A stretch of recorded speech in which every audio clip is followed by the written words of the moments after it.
Are we set, Cheryl? Yes, Okay.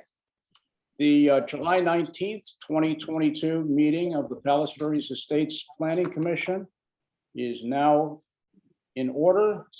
Please rise for the Pledge of Allegiance. I pledge allegiance to the flag of the United States of America and to the republic for which it stands, one nation, under God, indivisible, with liberty and justice for all. Okay. May we have the roll call, please? Commissioner Foster, Here. Commissioner Mendick, Here. Vice Chair Lazaro, Here. Chair Wade. Here. Now, you will note that we have a new name that was mentioned in the roll call. And while I was going to introduce him this evening, I understand we may have a special guest appearance here in a few minutes. In fact, I now see her appear on the screen. Our mayor will say a few remarks about our newest member of the commission during the communications from the public. So before we get started on our agenda tonight, being the new chairman of the commission, I'd like to make a few remarks. First, about the neighborhood compatibility process in general. And then I want to outline the specific hearing process that we'll be following tonight. First, as to neighborhood compatibility in Palos Verdes Estates, the process is intended to be transparent and collaborative among neighbors. A process where the applicant of the proposed project meets with affected neighbors to discuss the project. The parties discuss impacts and concerns that neighbors may have within the parameters of the neighborhood compatibility requirements. And then the applicant considers such feedback and takes reasonable steps to mitigate valid concerns. The intent of this process is that all parties, the applicant and neighbors, will come to the table in a spirit of reasonableness and good faith and with a spirit of compromise. When this happens, the neighborhood compatibility process can move more quickly and be relatively painless. In the end, our common objective is to preserve the beauty and harmony of this special place where we live and live together as friends and neighbors. When this doesn't occur, the process can often span several commission meetings. It can become contentious, and the commission is left to come up with a solution. The commission wants to apply the city requirements and guidelines in a manner that's balanced, consistent, fair, and reasonable, and one in which all parties feel that they've been heard. And we all need to work together to make this happen. In this spirit, when a new application comes before us the first time, I plan to ask the applicant about their efforts to solicit neighborhood feedback on the project and what, if any, changes they've made to mitigate these concerns. So the process that we will be following during the public hearings basically has three parts. For those of you who haven't gone through this process before, the city staff presents its report on the particular item, and commissioners will have an opportunity to ask questions of the staff. The second part is we'll open the meeting for public comments. The applicant will have 5 minutes at the beginning and at the end of the public comment period, present the project and offer rebuttal respectively. After the applicant's opening presentation, members of the public will have 3 minutes to comment on the project. Comments will be timed, and I'll ask you to conclude your remarks immediately if you run long. If members of the public want to comment, please use there is a reactions function at the bottom of your Zoom screen. I think if you click on it, you'll see raise hand. Please use that function. Or if you raise and wave your hand frantically on the screen, we'll try to see you. and unmute you. Now, to do that, you're going to have to turn on your video so we can see you. And finally, at the conclusion of the applicant's 5-minute rebuttal, I'll close the public hearing and the commission will discuss and decide the matter or offer a continuance to the applicant. So with that, I think we're ready to proceed and we'll move to approval of the agenda. And in that. Chairman Wade, Yes. Chairman Wade. Item number 9, the applicant associated with it's item number 8 is asking if he could be moved up on the agenda. They're in a totally different time zone. And what time zone is that? London, I believe.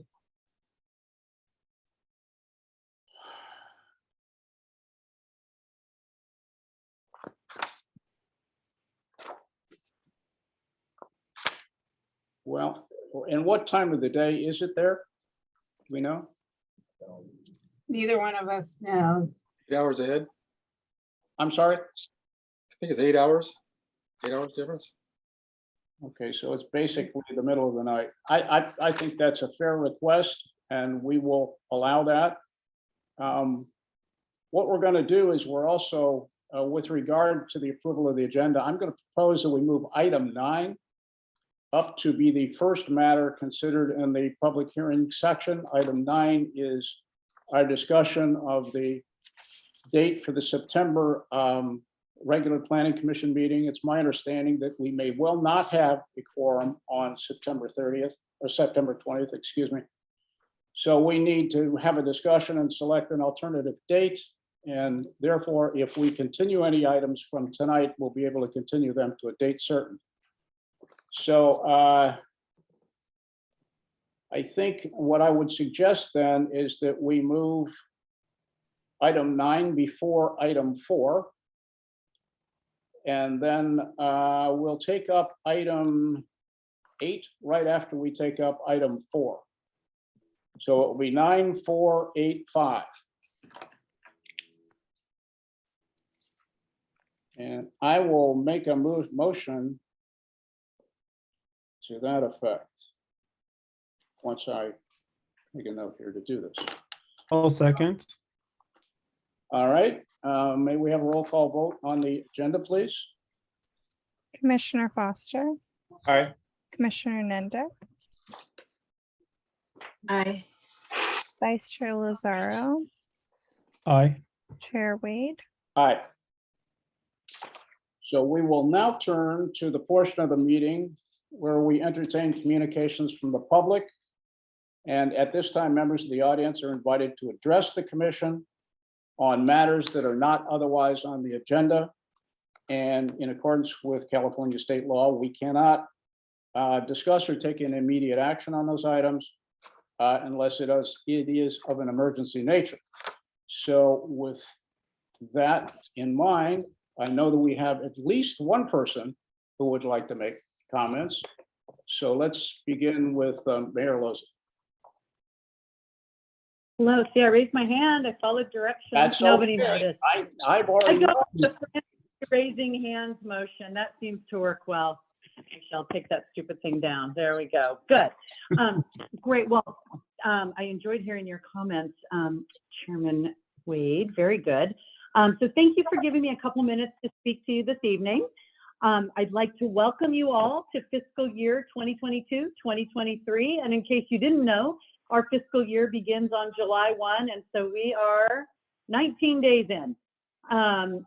So I just wanted to, I know you have a super busy agenda, so I just wanted to take a few minutes to welcome our newest planning commissioner, Robert Foster.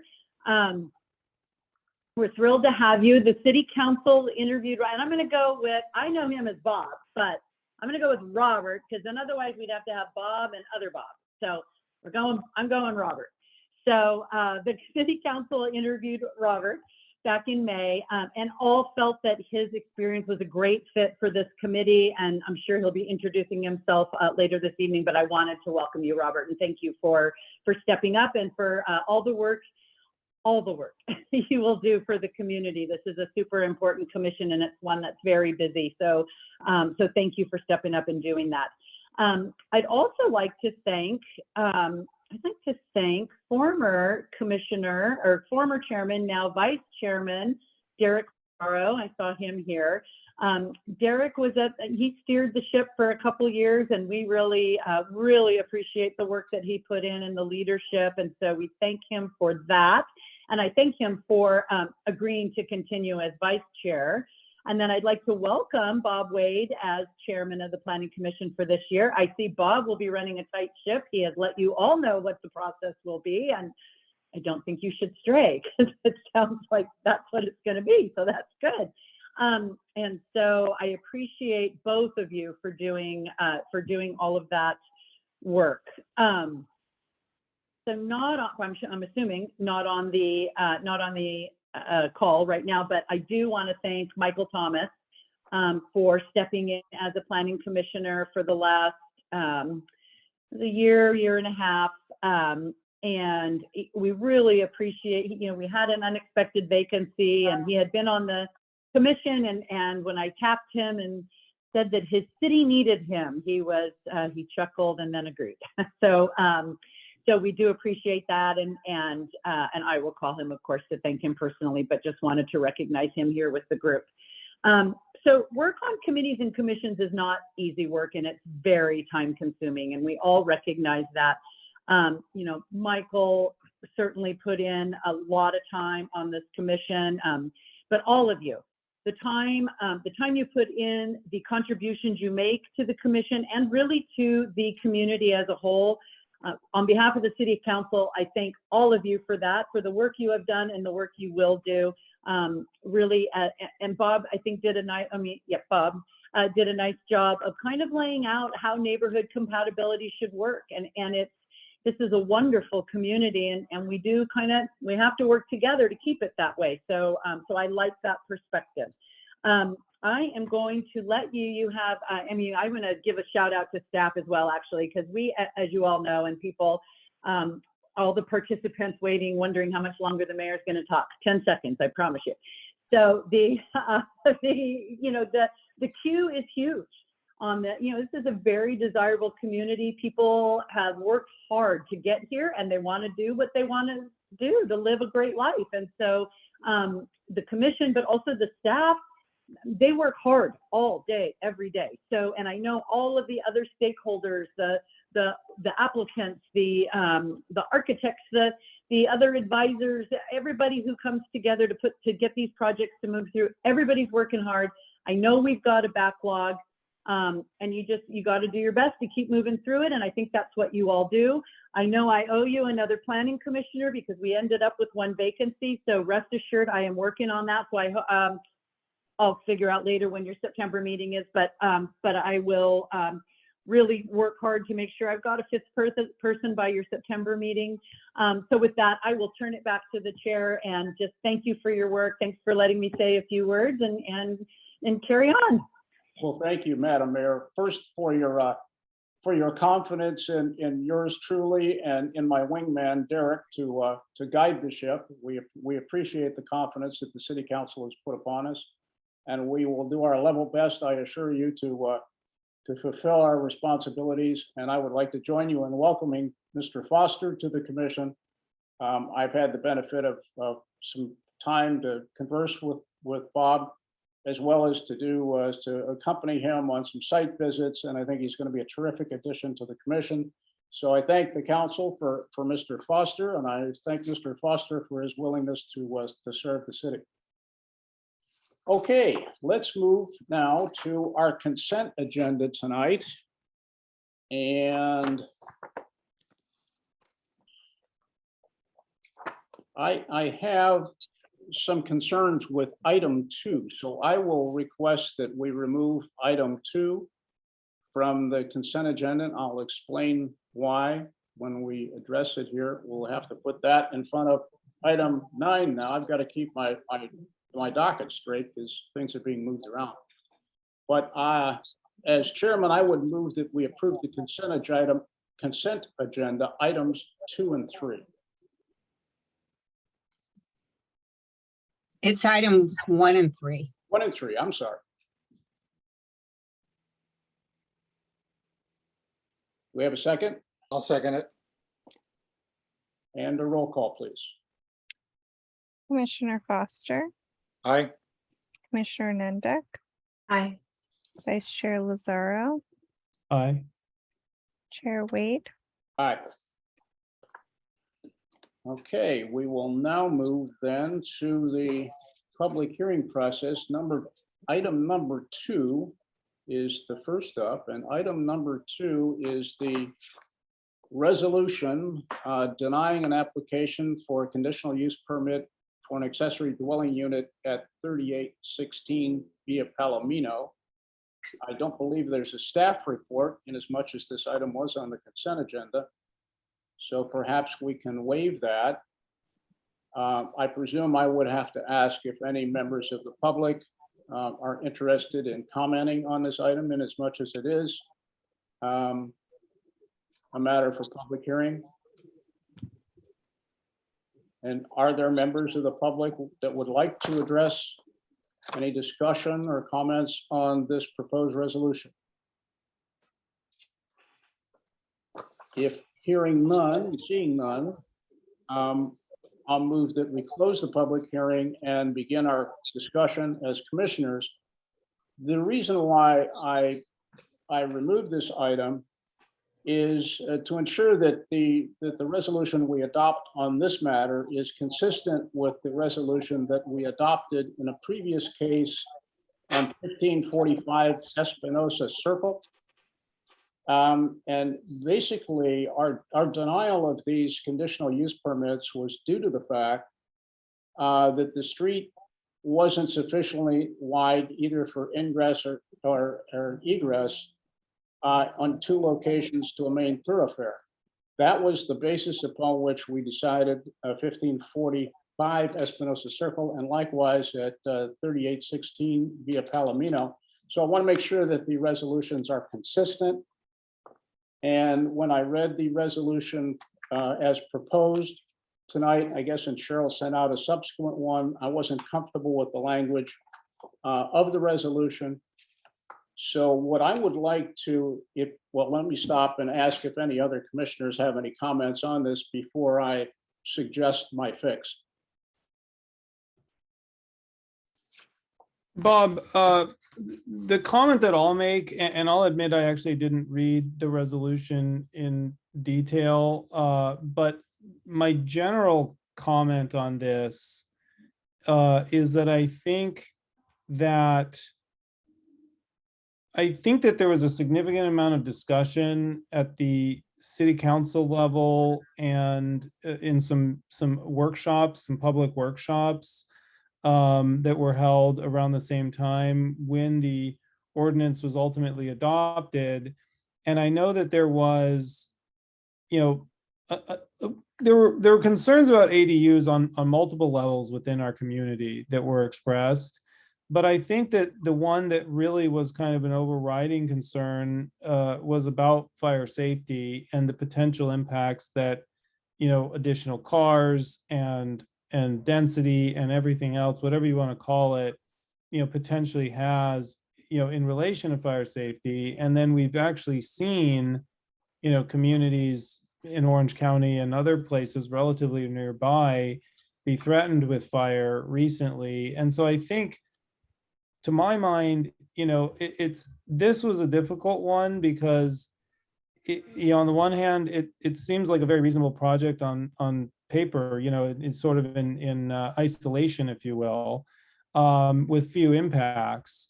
But it's my feeling and understanding that we have something of a mandate from the city council to follow the ordinance, including the fire safety component of it, unless we can make a finding that there's sort of a compelling reason not to. And that language doesn't show up anywhere in the ordinance that I'm aware of, but that's basically my take on the intention of the city council was, there is a CUP process for exceptional circumstances. We can make a finding that supports a CUP.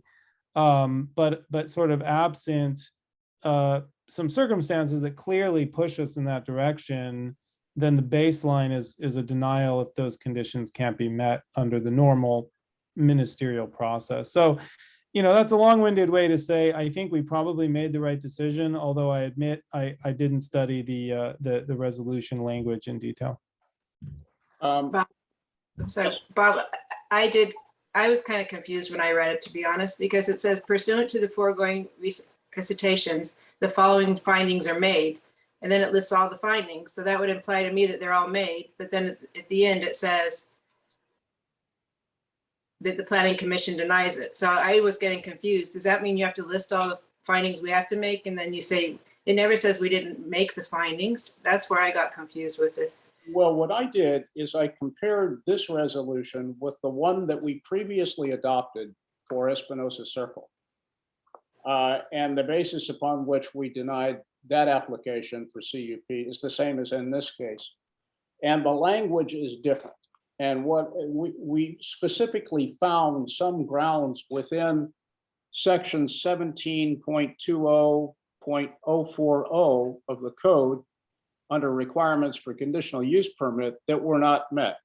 Specifically, if you're looking at the code sections, it was, let's see, subsection D, the site is adequately served by highways or streets of sufficient width and improvement as are necessary to carry out the kind of quality of traffic such as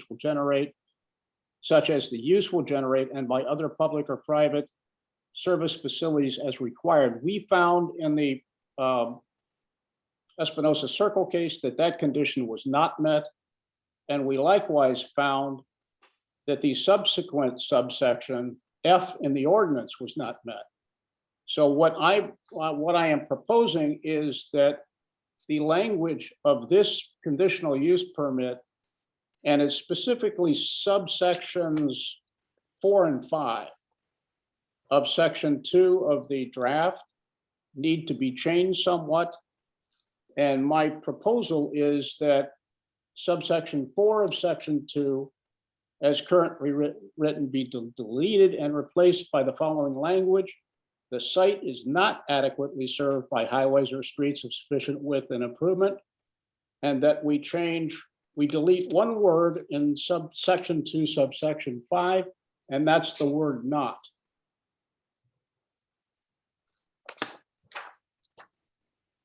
That makes sense to me.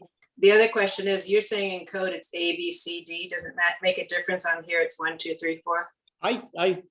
Yeah, I think it is. It's the nomenclature's changed. I was reading the subsections from the ordinance, and basically they're listed numerically in the resolution. And I just want to make sure that the two grounds in the ordinance that we found were not met in either case be listed in the resolution. And I would make a motion to do so. I would second your motion. Can we have a roll call, please? Before you do a roll call, Chairman Wade, after discussing the resolution with you, I redid the resolution. I want to read it to the Planning Commission to make sure that when we discussed it, if this is what you would like it to read. Okay, The subsection, section 3, further based on the facts and circumstances presented to the Planning Commission, the Planning Commission further finds that D, the site is not adequately served by highways or streets of sufficient width and improvement. E, the use will create unusual noise, traffic, or conditions that may be objectionable, detrimental, or incomparable with surrounding properties or others permitted or other permitted uses in the city. And F, the integrity and character of the city, neighborhood, and site. The integrity and character of the city, neighborhood, and site, the utilities and value of surrounding properties, and the public health, safety, and welfare will be adversely affected by the use. I agree. In fact, that's the exact language I think out of the resolution that we adopted for 1545 Espinosa? Yes, it is. So just out of curiosity, because I'm not a lawyer and don't understand it. When you say at the beginning of section 2, it says the following findings are made. Should it say they're made if you're finding that we didn't make 2 of them? Or should it say the following findings must be made? I don't know. On section 2, it says pursuant to the foregoing, it says, section cannot be met and accordingly, a conditional use permit cannot be issued. Is what it says in subsection 2, in section 2. Isn't that 3? Commissioner, if I can interject, Commissioner, our office made a revision to the resolution this afternoon. And so what Ms. Brady is looking at is a more recent version of the resolution. Thank you. I appreciate that. Sorry, I just pulled it up online. Thank you. Yep, not a problem.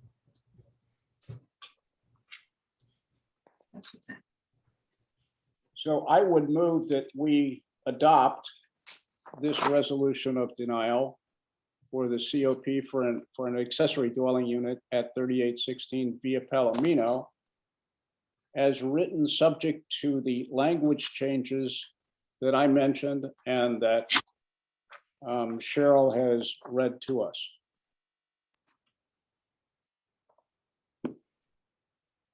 Is there a second to that motion? I'll second it. And may we have a roll call, please? Commissioner Foster, Hey, I was not a member of the commission when this decision was made. However, I did sit in on both the Espinosa meeting and this meeting, the May and June meeting. So I was there during the discussion. Is it appropriate for me to vote on this? Probably. I don't know. I'll let the city attorney answer that. Yeah, Commissioner Foster, if you reviewed the minutes or if you watched any video from the meeting, you can vote on it. If you don't feel comfortable voting on it, that's fine too. No, I feel fine voting. I vote aye. Commissioner Nendek, Aye. Vice Chair Lazaro, Aye.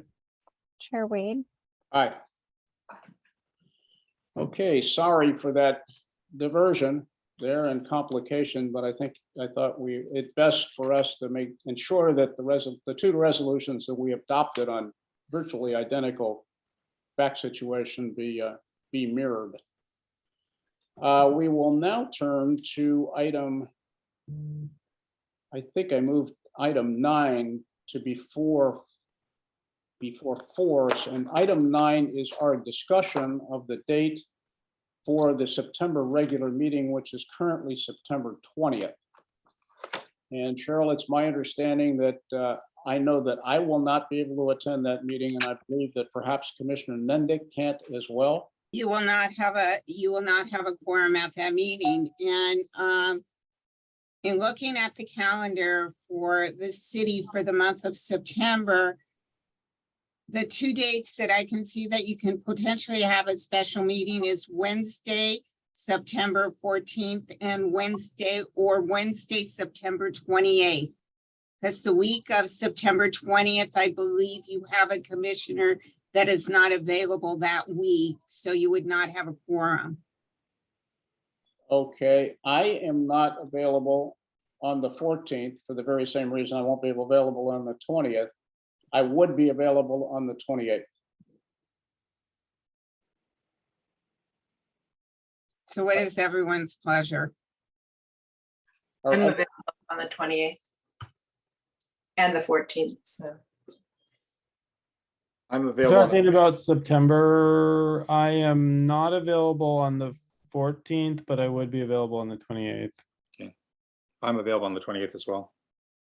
Okay, I would propose then that our regular meeting for September be changed to the 28th. Well, what will happen is your regular meeting will be canceled and you will have a special meeting on September 28th. Okay. Do we need a motion to that effect? Yes. Okay, would someone like to make a motion to affect that? I'll make the motion. All right, I'll second. may we have the roll call, please? Commissioner Foster, Aye. Commissioner Nendek, Aye. Vice Chair Lazaro, Aye. Chair Wade. Aye. Okay, we'll proceed now to item 4 on the agenda, which is the neighborhood compatibility grading and miscellaneous applications for a new single-family residence at 3936 Via Solano. And I understand that we do have a staff report on this item. Cheryl, if you would present that. Very brief. The applicant, as it's been noted on previous hearings, there are new owners. They're revising the plans and and we are requesting them to go through neighborhood meetings, etc. So we are asking that you continue this item to your special meeting of September 28th. Okay, just a question. Will they be able to proceed at that time? Do we know? I'm hoping they will be. Okay. Any other questions for Cheryl? And I presume we have to open this matter to the public for any comments the public may have with regard to a continuance of this. I see no hands raised or frantic waving, so I think there are no public comments. I think we can close the matter, and I'm not sure we need any discussion. I think we just need a motion, and I'll make a motion that our regular meeting for September 20th be canceled due to potential lack of a quorum, and that a special meeting on September 8th for the Planning Commission be scheduled. 28th. 28th, I'm sorry. And do we have a second? I'll second. And a roll call, please. Is this, are we on item number 9 still We're or on number 9. 8? No, this is the item number 4, Oh, Highland. okay. I'm sorry, on item 4. 4, okay, sorry. So the motion, I think that the chair just made was related to this scheduling special meeting. And It's I going to be think, continued, yes, to the Okay, special meeting. so of this the item- 28th. okay. Commissioner Foster, Aye. Commissioner Nendek, Aye. Vice Chair Lazaro, Aye. Chair Wade. All right. Okay, and now we will take up item 8 for the sake of the folks in the middle of the night in England. And item 8 is a neighborhood compatibility application for an addition at 760 Via Del Monte. May we have the staff report for that item, please? Yes, thank you. Thank you, Chair Wade. Good evening, members of the Planning Commission and members of the public. Tonight's presentation is regarding a neighborhood compatibility and miscellaneous application for remodel in addition to an existing single-family residence at 760 Via Del Monte. This is the first hearing. This is the first time this project has been brought to you, or you've heard this project, I should say. The addition includes 152 square foot first floor addition, 1,089 second floor addition, a 311 square foot open deck, and 54 square feet of hardscape. In addition, I mentioned earlier that this application requires a miscellaneous application, and that is going to be for a retaining wall and railing exceeding 42 inches within the front yard setback, and that requires Planning Commission review and approval. This concludes my presentation. I'd be happy to answer any questions you may have for me. Thank you. Okay, do we have any questions for staff? Okay, hearing none, we will move to the public hearing and ask the applicant to present the project. Yes, that's going to be Brian Winters. And Chair Wade, are you setting a time limit on? Yes, Yeah. 5 minutes. Okay. Good evening, commissioners and staff. My name is Brian Winters. I'm the architect on this project. It's a very straightforward project. We're doing, like staff said, a small encapsulation of some notches and corners on the first level of about 152 square feet. And we are doing an addition on the second floor of 1,089 square feet for a total of 5,139 square feet on a 12,200 square foot lot. The conditional use permit that we're referring to is the retaining wall in the front yard with a guardrail on top, which is 5 feet leveling off the terrace area for kid play and dog encapsulation from Via Del Monte and Via Conejo, so they're safe from the traffic. In short, that's pretty much our project. So I open it up to questions at this time. Okay, questions for the applicant from commission? One question that I have relates to the finished floor of the revised house. Is it going to actually make use of the same footings and the same finished floor, or where will it be necessary to actually redo the foundation and the footings? We are going to be using the existing foundation and footings, and we're going to be what they call sistering in, epoxy doweling, additional footing and formwork to the existing. So the existing floor of the existing home will stay at the same elevation, yes. Can I ask a question? Your plans show it reducing a foot. They don't all quite add up, to be honest. Your survey says your existing floor is 316.24, and your section shows your finished floor elevation there at 315.13.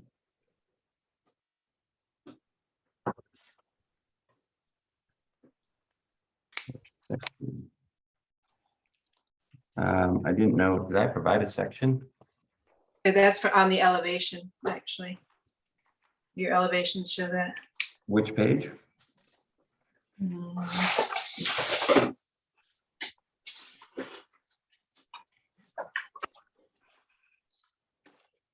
The 315 on any of them is 315, 13. A3.02.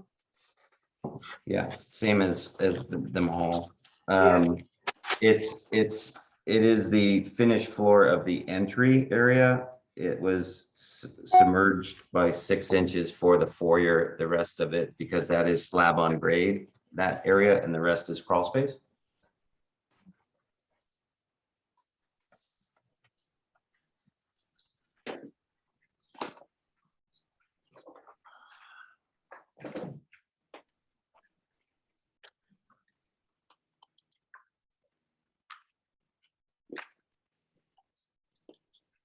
Is that responsive, Janine? Oh, yes, I'm sorry, thanks. Okay. Okay. I have a few questions. The additional square footage on the first floor, Yes, sir. looks like you're adding 152.75 feet. I was looking at sheet A203. Mhm. Would that additional footage be the front portico at all? Yes. And how far out does that portico extend from the front of the house? I'm assuming you're using the front of the house would be the current foundation. Correct. So the portico would extend out. How far would that be towards Via Del Monte? 2'6", sir. 2'6". And then the additional square footage, a good piece of that might be pushing out the bedroom in the back of the house. There's a little encapsulation on the bedroom there, on the back, correct? The actual entry area at the front door and a little bit of the master bedroom. You'll see it is the gray areas and a little bit of the laundry room. That's what that tabulation comes up to. Okay, and I don't have the plans in front of me, and rather than me get up and go back to my plan desk, which is our piano, you say that there's additional square footage in the entry area. Is that in what some of us would refer to as the tower area? Correct. And does that move closer to the street or what? Is that part, one more time, sir? Does that additional square footage push it closer to the street via Conejo? It does get closer to Conejo by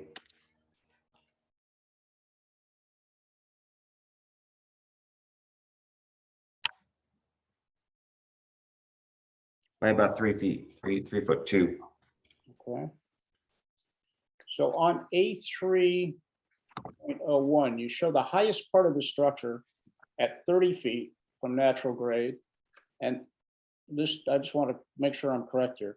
That would be the second roof peak in the front, the area over the parlor and wine room. Well, there's on 301, there's 3 roof peaks being shown there. There's the one that's most closest to Via Del Monte, then there's one set back, and then there's the tower. Yeah, I think the second one is the one that's 30 feet high from natural grade. Correct. Okay, and then the entry tower, that's actually higher, but that's due to the fact that the lot steps up in grade. Yes, sir. Okay. What are the first floor and the second floor plate heights? The first floor plate height is currently at 8 feet, and we plan to go to a 10-foot plate height with a structural cavity of 18 inches. And then we go from the finished floor of the second floor up to an 8-foot plate height on the second floor with the gable roof, as you see. Okay, so that's like a volume roof. Yes, sir. Okay. And then in the tower feature, and that's just open space from the first floor to the roof, and I assume that's a kind of a gable feature as well. Gable roof. No, that is a hip, sir. Okay. All right, but it's open all the way up, right? There's no flat roof at the top. It's all just Yeah, volume. we're looking to do a cathedral ceiling in there, like a vaulted barrel arch. Got it. And how high is that tower interior? It's 24 feet, sir. Okay, and my last question is the existing pool, you're going to replace the existing pool if I'm not mistaken, and the existing pool is partially within the east side setback already?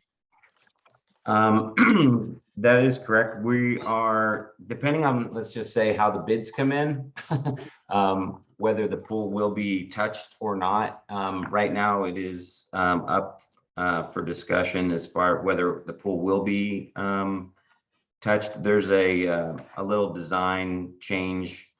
There's a little, we're just really squaring it up and resurfacing it and making sure that it's safe, of course. And you know, the existing pool now is functional. There has some cracks and some settling damage on it, in it as well. And the deck itself, the pool deck, needs work. It's rather dated, so we're looking to update that. So you're estimating that it might still be slightly within the east side setback? Yeah, it's not going to go any closer to the property line. Okay, than the current pool. No, it's going to keep the same footprint. Yes, we're actually making it smaller. Okay. All right, I have no further questions. Any other commissioners have questions? I have a question, if I might. With regards to the finished floor on the front section that you're building compared to the bedroom wings, what's the difference in the floor the floor level of those two areas? You're stepping down, I believe. Yeah, let me get to that. So the finished floor in the back is 319. So you're looking at about 4 feet.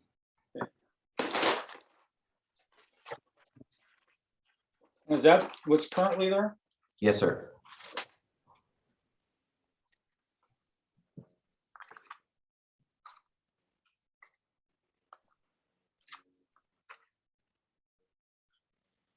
Is that it, Bob? Yeah. Okay. All right, we will move to public comments, and I don't see any hands up yet. Oh, I see Brett Johnson. Brett, do you want to go ahead for 3 minutes, please? Yeah, appreciate, can you hear me? Yes. Great.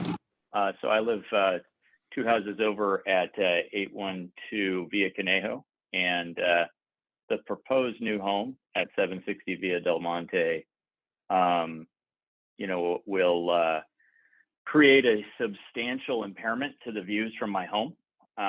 It also does not seem to be in keeping with the homes next to it on either side. I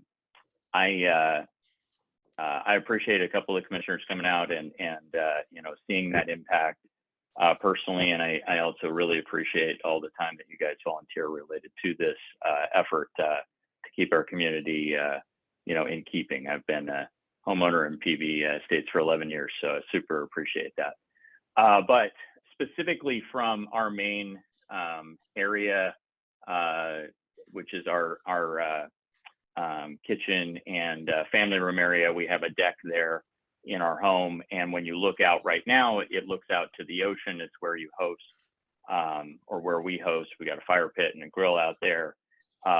From the sticks that are up there related to the height of this home, and the significant increase in height with this 24-foot tower that I was just hearing about, and seeing it completely blocks the view of the ocean from my home. So, and I'm happy to, you know, host any of the commissioners if you want to come over and see the impact. So I would say, per the Planning Commission memo that I saw, I did submit a letter in the previous June meeting, which is probably already in there, but it does mention that this would be contingent on, you know, it not having an impact on views, and this certainly does impact our existing view. Our home has been, I think, on the hill for about 100 years, so it's not like we built a new home. Yeah, that's probably the extent of my comment. Thank you.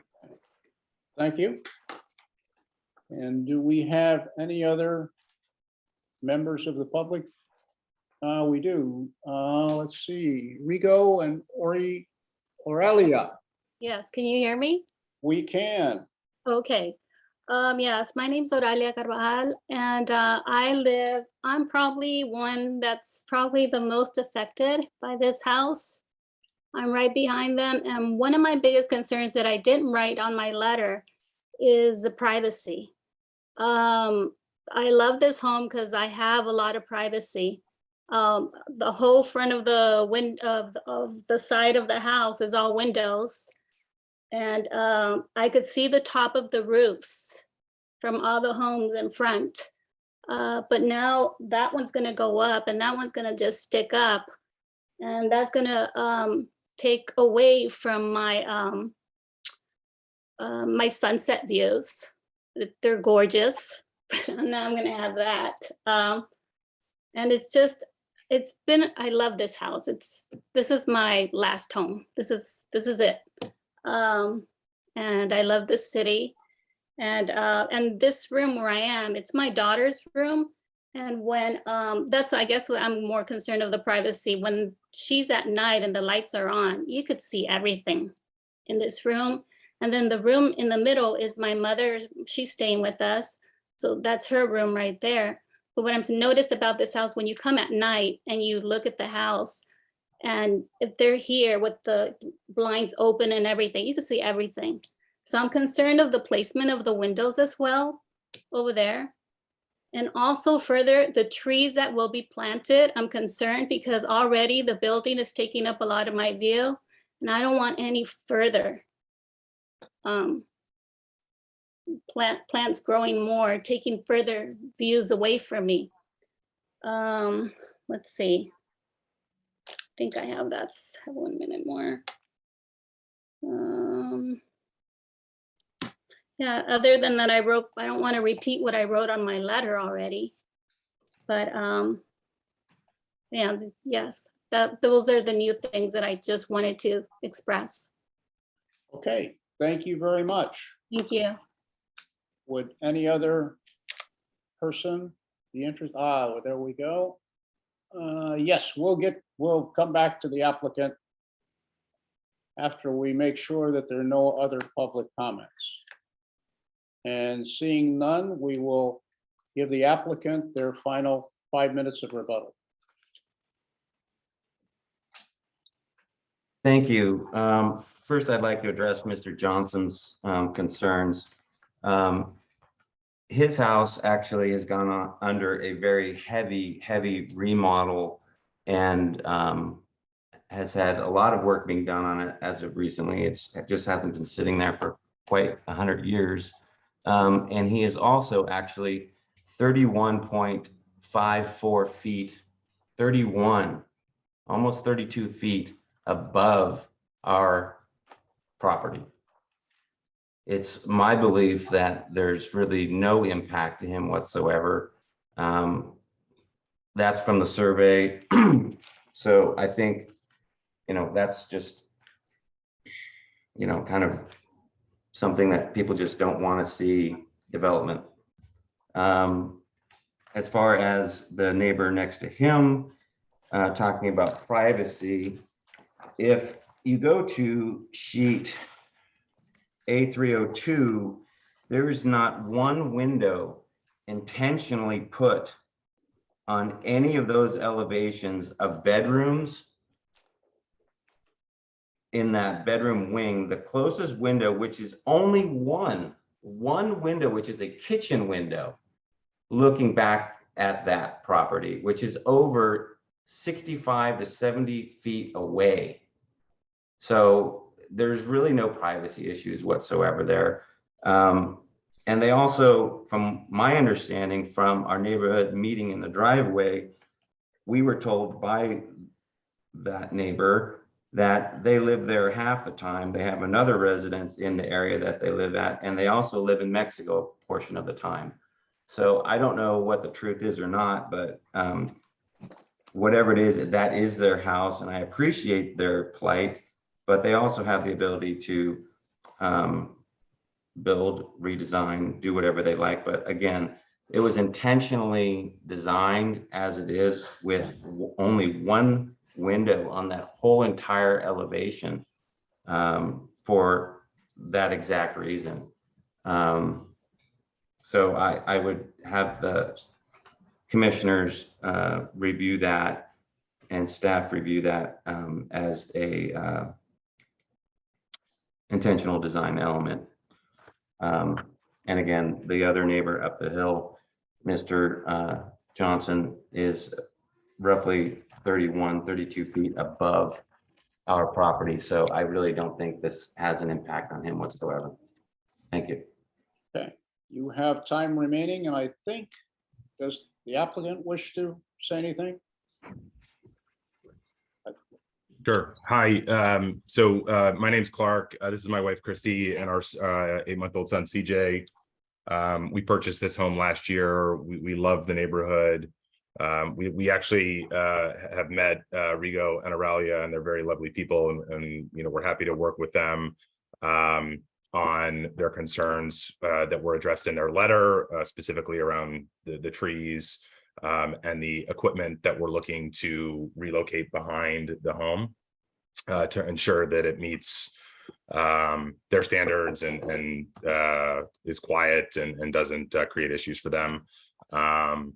And then to Mr. Johnson's concern, unfortunately, I didn't have access to the image that was sent to the city, so I can't speak to that, and I haven't. His home is gated off, so I was not able to obviously access his yard to see if his view was impacted. But he is a great deal higher than we are, and his home is also 3 stories in height. So it's hard for me to believe that this is a significant impact, but I can't speak to it since I haven't been able to see it. That's all I would say. Christy, anything you would add? No, and I think we spoke with Rigo and Aurelia a little bit about the landscaping and that we're flexible and, we don't want to add any trees that would significantly impact them. They were gracious enough to let us come over and look from their home. So thank you for that. Yeah, and we appreciate this commission's thoughtfulness and reviewing this request. So thank you. Thank you. Okay, thank you. So I think that concludes our public hearing. We'll adjourn that and move into our deliberations. Would one of the commissioners like to start? I can start, I guess. I did have the opportunity to do a site visit at 804 and 812 Via Conejo, and I did see the impacts. And from my point of view, there definitely are impacts from both properties. And I do think that they need to be mitigated. I think the beginning issue is that this is an existing split level, second 2-story home, according to the plans. Page A202, 2.02 shows that the garage level is a first story. It's not a basement. So the problem is, to me, is that you're making the addition on the middle level, which creates unreasonable view impacts on neighboring properties that believe can be reasonably mitigated. When I see on your plan at the Homes Association, the existing middle level sits up to 7 feet above natural grade. Adding a second story at this location with its existing finished floor elevation, which would likely not have been approved for an original 2-story home, is problematic, which creates a 30-foot structure that has view impacts for neighboring properties. The chimneys also block their views. There are also issues with the vicinity sections on A1.1, showing the max ridge heights at 337 and 341, as well as the finished floor elevation at 316.24. While the roof plan does not appear to state ridge elevations, the elevations plans clearly show the max ridge heights to be 340.5 and 341. And at the new addition with the finished floor elevation at 315.13. The existing home is also not outlined for reference and needs to be on the section so we can really see what's happening, please. Once again, the west elevation A 3.04 shows that the garage has an apex at the opening for the doors, and it states that it's 8 foot 3 inches tall, but with a floor elevation of 311.89 and the elevations finished floor above the garage at 319.13, there's only a height differential of 7.24 feet between the levels. Plus you have to add in the foot or foot and a half between the floors that you need. So by code, we have to have at least a 2-car garage. And I think staff needs to say what height that needs to be, because right now it's below just your numbers. Maybe your numbers are wrong on the plans, but I'm just going off what I see. The project also proposes 40 feet of curb cut along Via Conejo. This street has limited parking, and I find 40 feet to be excessive for a 2-car garage. The curb cut should adhere to the standard conditions for parkway land. The plans also show multiple trees proposed. It's imperative that we place vegetation height conditions on this property. At present, vegetation has been allowed to grow into the view of 804 Via Conejo. So basically, I can't make the findings necessary to approve this project and would suggest that we continue the application to lower the finished floor elevation. I think it should come down probably about 7 feet to the natural grade.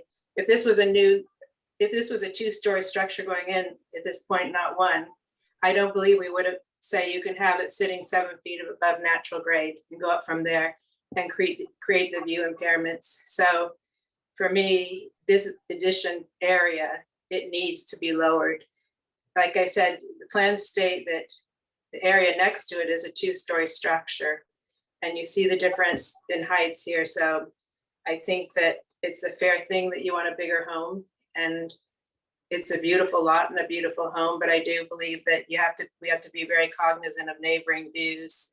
And the other thing is there's pool equipment in the setbacks, but that's not supposed to be under our permit. So I think if it was removed, it would be easier for us not to look at that because it shouldn't be there. And also we've been told now that we're not supposed to be determining what's in the easements, that is actually the home associations. So I just want to make clear that whatever's in the easements, we're not approving or disapproving because that's not our area. So the things that are in those areas, somehow we have to just be clear that our approval isn't approving those things because that is the purview of the PVHA, we've been told. Thanks. Okay, thank you, Janine. Other comments? Yeah, my initial thought on this was that the mass on the front end of this property or the portion adjacent to Del Monte it's a little heavy. And I agree with Janine that I think that mass has to come down. And I was thinking the solution there might be a step down, but that's already existing in the plan. So there's not an opportunity there, but possibly in the amount of the height of the plates is somewhere we can look to reduce that mass. But I agree with Janine. I think that front end mass has to come down. Derek? I think I basically agree. Regarding the air conditioning units, my understanding is that when they're presented as part of an overall plan, we do have a sort of purview or jurisdiction over it. It's only when they come to the staff as sort of a separate mini project, that's when the staff, handles it on their own. But when it's presented, we can opine about it if we wish to. I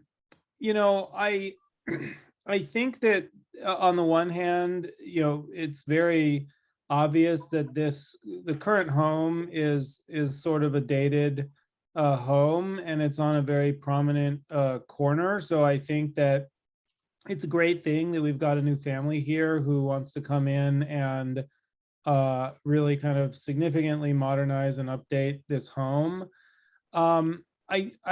I have struggled with this one a little bit because on the one hand, I think technically what they are proposing is a two-story home, which is normally something that we allow. But I think that my concerns kind of follow Commissioner Nennick's concerns, which relate to this isn't really a two-story home that's starting from zero. It's basically a two-story home that's already starting from kind of an elevated position compared to natural grade. And I always kind of struggle with this. We see this periodically where the applicant comes to us and they basically say, part of our goal is to use the existing plates. And, as somebody who not too long ago bought a home myself, I certainly understand, these homes are very expensive. It's even more expensive to remodel them. If you have an opportunity to use the existing plate heights and not completely redo the foundations and the footings and all that kind of stuff, then obviously you're going to save a lot of money compared to, scraping most of the home off of the lot. Having said that, though, some of our more difficult decisions revolve around these homes where you've got an existing first floor plate that's already above grade, and then you're trying to put a relatively tall two-story structure on top of that. So, it's a tricky situation. I I do think that there are some fairly significant impacts from a view perspective to particularly, I believe it's 805 or 804. I actually can't remember the exact number. I think that view impacts from 812 are somewhat less significant. They are clearly higher up on the hill and have a generally kind of broader view. One of the things I also kind of think about is, the potential sort of future impacts that it may have. So the home that's immediately behind this one, it is also basically a one-story home today. And if that home were to try to expand, would this be sort of right in front of it? Would that force it to go up even higher and things like that? I'll kind of close by saying, as I alluded to, these are the difficult ones in many respects, because you want to try to respect what the applicant is trying to do, and you want to create an economically viable project for them and allow that to proceed. On the other hand, you don't want to create sort of a domino effect where we allow a 30-foot structure here and then everything up the hill basically gets impacted. The last comment I'll make is, if you look at the 3 or 4 homes next to this one and the one immediately across the street, they're all basically single-story homes. I don't know that they're legally single-story for sure, but they appear to be, with sort of a sunken garage and then one level above. So this one would kind of break that mold. And I think that we would want to look at some mitigation factors, but again, it's trickier when they're trying to keep existing footings and things like that. So that's kind of where I am. I don't think that I can prove it as it is in front of us today and make the findings for neighborhood compatibility, but I also think that, potentially with some tweaks, it could be less impactful, maybe just reducing the plate heights a little bit and some of the volume and things like that. Okay, well, I am in general agreement with my colleagues on this. I think we're all struggling with the same thing. I might just say I think the house is an excellent design, and the architecture to me is quite stunning. I love the renderings that have been developed. What I struggle with is it the right house for this location and the way it's currently designed? And my answer to that is not the way it's currently proposed. And my concerns with the project, I think to echo my other commissioners, are with the size and the massing and the height of the project at the particular location. And it's the impact is particularly the second story. We're going up substantially to the maximum allowable in the city. And we're also pushing out a little bit towards Via Conejo, and we're pushing out a little bit towards Via Del Monte. And as you approach the project from either direction on Via Del Monte, I was struck by the fact that the silhouette just seems to loom over and dominate the corner at Via Conejo. To me, it just seems out of place at this massing and size in comparison to the surrounding homes, particularly the adjacent neighbors to the side and across the street, as Commissioner Lazaro has said. The second concern I have, and it's kind of a derivative concern with the height and massing on the second story, is the impact on neighbor views. And I differ a little bit with my colleagues, because I don't think this project, if it was a view case alone, whether the views would trump. But the views are definitely impacted from both 804 and 812. I had occasion to visit both residences. I think that the view from 804 is kind of limited to the northwest from one window in the front of the residence. I think it was the daughter's room, as was mentioned during the public comments. I do note that 804 has an ocean view to the northeast from the rear bedroom areas. 812, a little bit more concerned with 812, the Johnsons. They have kind of a peekaboo view, I would describe it, from the main entertaining areas. And while it's a small view, it's a significant view to them, and I think it's a significant view. I wouldn't decide the case simply on that. But in light of my concerns about the height, size, and massing of the house, anything that the applicant does to reduce that height, size, and mass, especially, again, focused on the second story area, would be beneficial to both 804 and 812. So I concur with my colleagues. I'm not prepared to approve the project as currently proposed. And what I'd like to see is a significant reduction in the height of the tower area especially, and perhaps the second peak ridgeline that I mentioned before that's at 30 feet, but the tower is even higher. So I think those are my comments. And my sense is from the comments made by other commissioners that we're not prepared to approve the project as currently proposed. So I think if our other commissioners agree, I think we are prepared to offer you a continuance to address some of the concerns to our next meeting. It'll be the special meeting in September. And Chair Wade, one other thought that I just wanted to point out, and again, this may be something that gets mitigated in the course of the overall conversation, but the sort of front retaining wall or front fence, I think the concept of potentially fencing in a corner lot, can make sense, but it's fairly tall, right? And again, I think that part of it is in relation to what they're trying to do with the house overall. And I think that's something they should also look at. Does it, if it were a foot or two less, even if that meant they had to step down a little bit into the yard, would that just be less visually impacting as well? I don't know, Janine, how you feel about that. I think I agree, Derek, with some. I think part of the problem is because it's sitting so, it's a middle level. It's not a first floor level on this house. It's not the upper floor. It's not the lower. It's the middle level. And therefore, it's up that high that now all of a sudden, if they want any kind of walls, the walls have to be higher than we allow.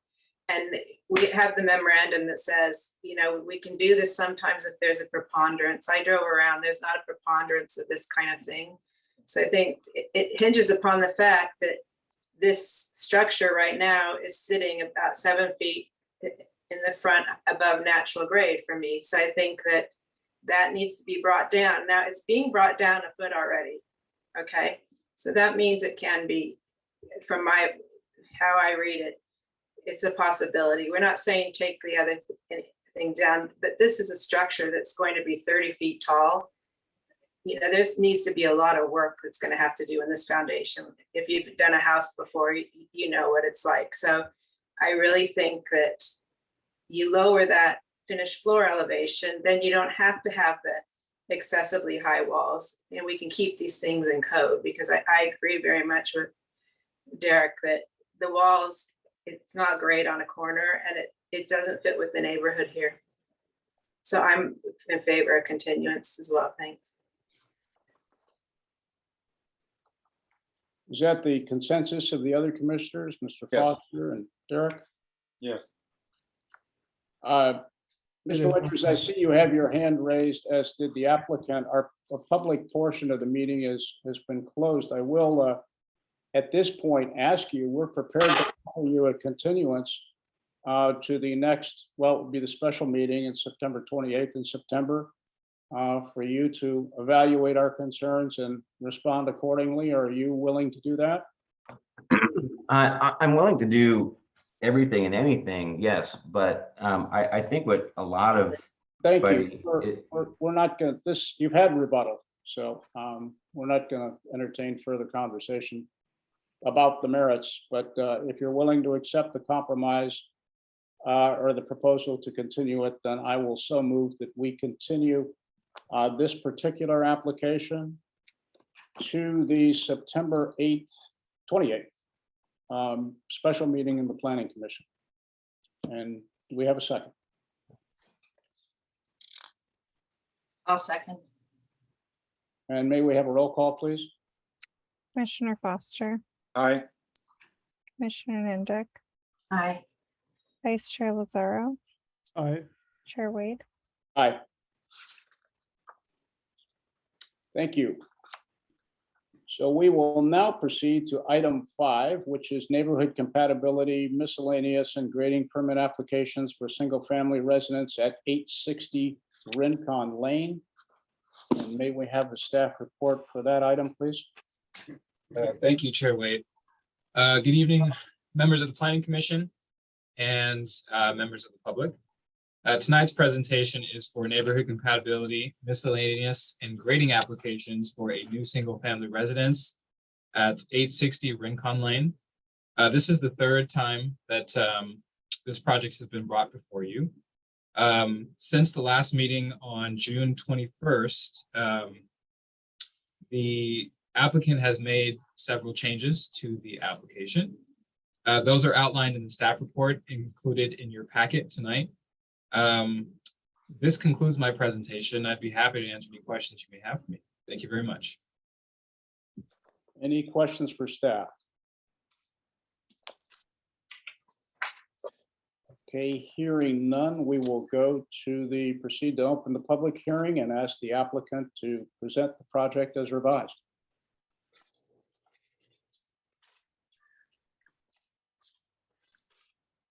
Leave it to Mr. Cawthon. Good evening, Commissioners.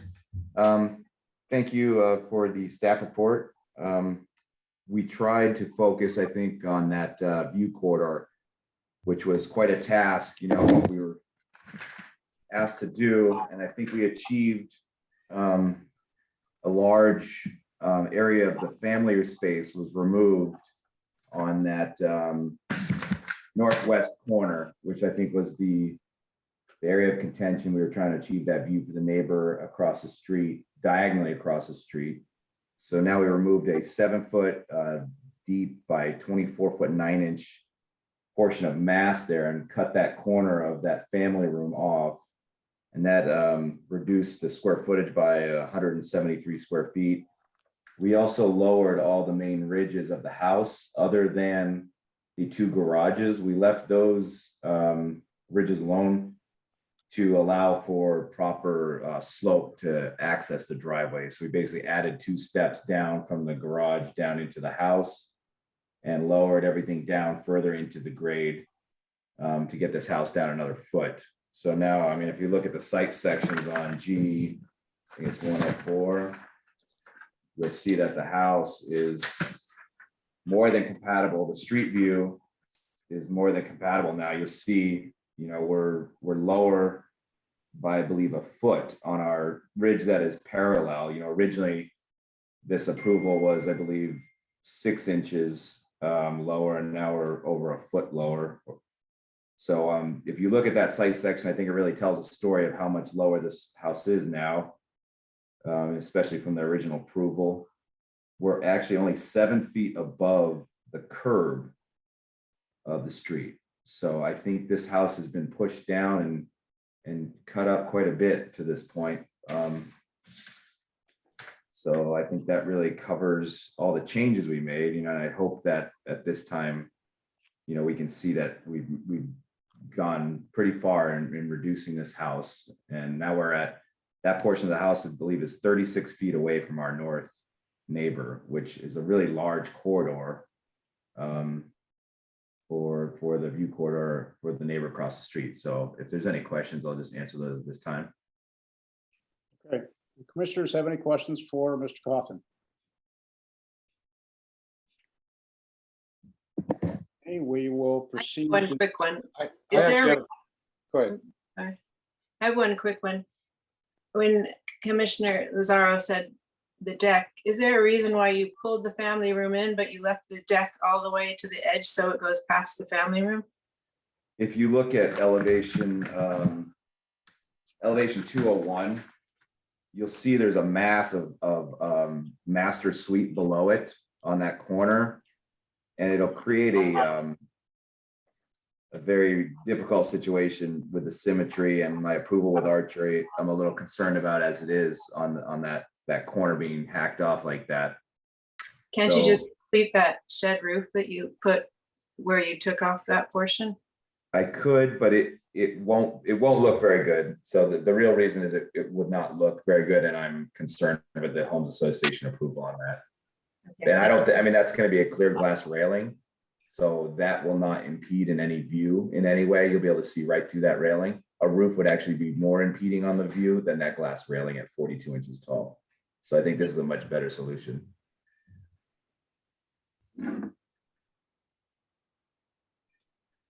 Other questions from Mr. Coughlin? Yeah, what I want to thank you for reducing the size of the family room. I think that's a good solution. But I have a question for you. There's a fireplace that shows there, and then also on the low level below, there's two fireplaces in the master bedroom and the master sitting room. But on your elevation at 2.2, I don't see any chimneys for those. Those will just be gas appliances. They just have a B vent that would go to the roof. There will be no, and that was, again, a concession we made for the neighbor across the street. We eliminated that chimney along the, what is that? That's the, Because I think in your original drawings, you had a chimney coming up there. we did, yeah, and you'll see it in the rear elevation. You'll see it's just cut off and it ends at the eaves versus extending up past the eaves. It just stops. So we won't have any projection and anything obtrusive. So all we That's now have is also- one, I'm sorry. So that's also an element that's going to help the view. Correct, yeah, that was eliminated. Yes, I think I forgot to actually add that in the changes. Right, okay.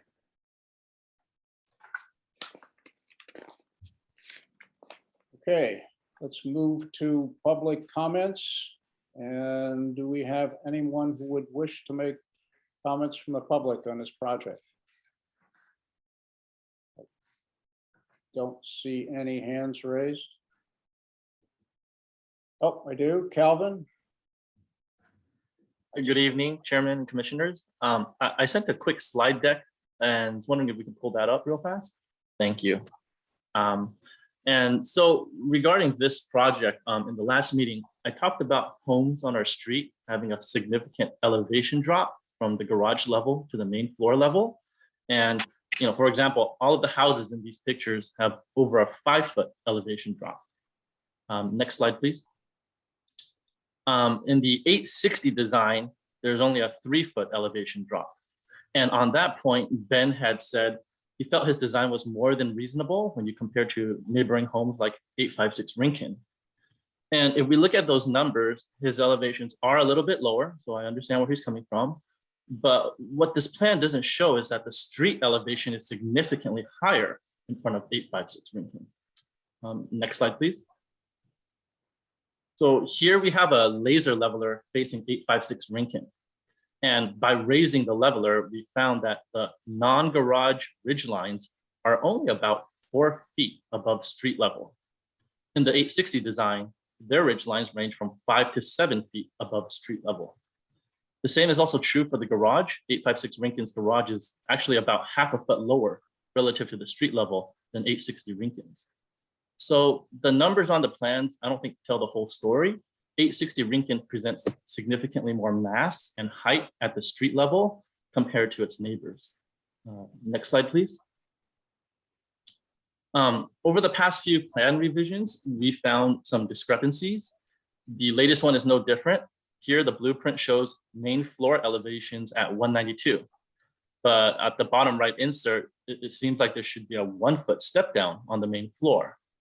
And so this makes it a bit hard to interpret because, I mean, is that a mistake where later on he could say, hey, no, I meant to push it up. So the ridgeline, main floor ridgelines get increased at a later time. In the past, we've also seen discrepancies on the scaffoldings that were supposedly verified by an engineer. And all of this leads me to the final slide, if I could pull that up, please. The original ask was for a 3 feet global reduction in ridgeline elevations. I think hitting that target brings the house more in line with other homes on our block. Secondly, I wanted to ask if it's possible to consider making the plan approval contingent on the ridgeline elevations being hard ceilings.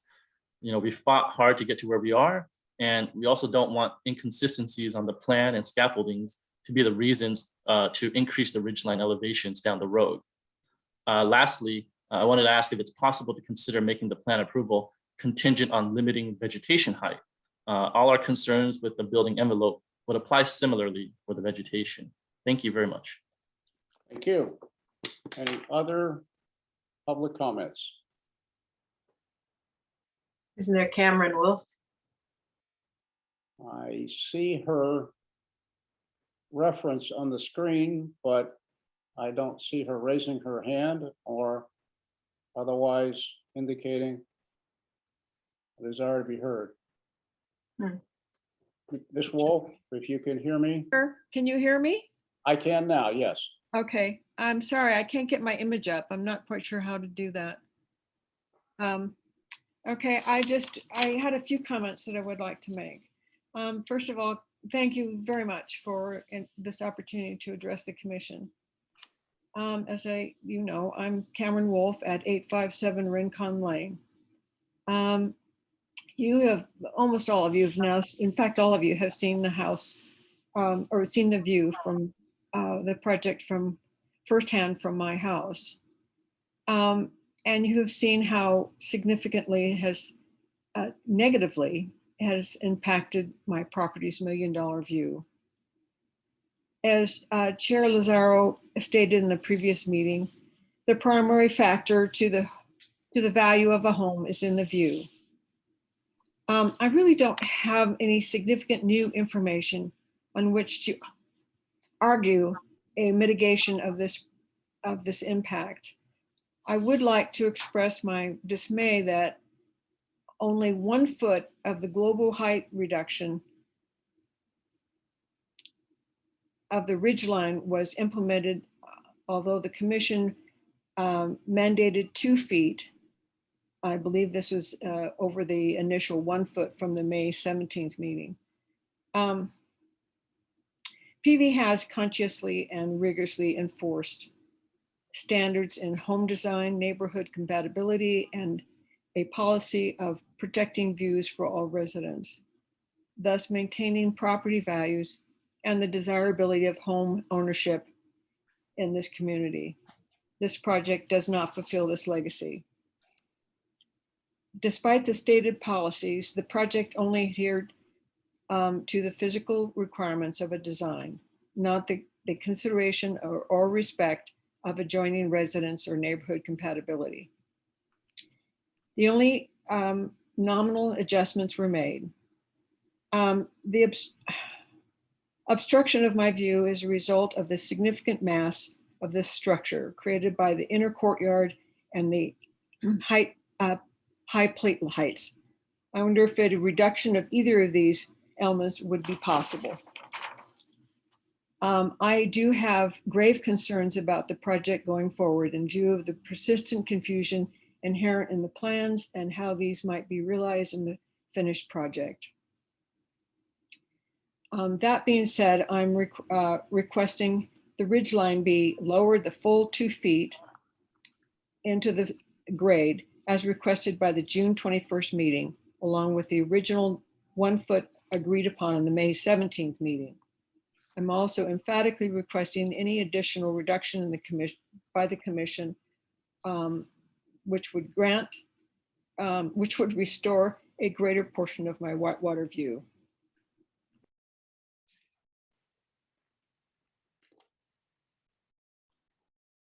Okay. Ms. Wolf, you're finished?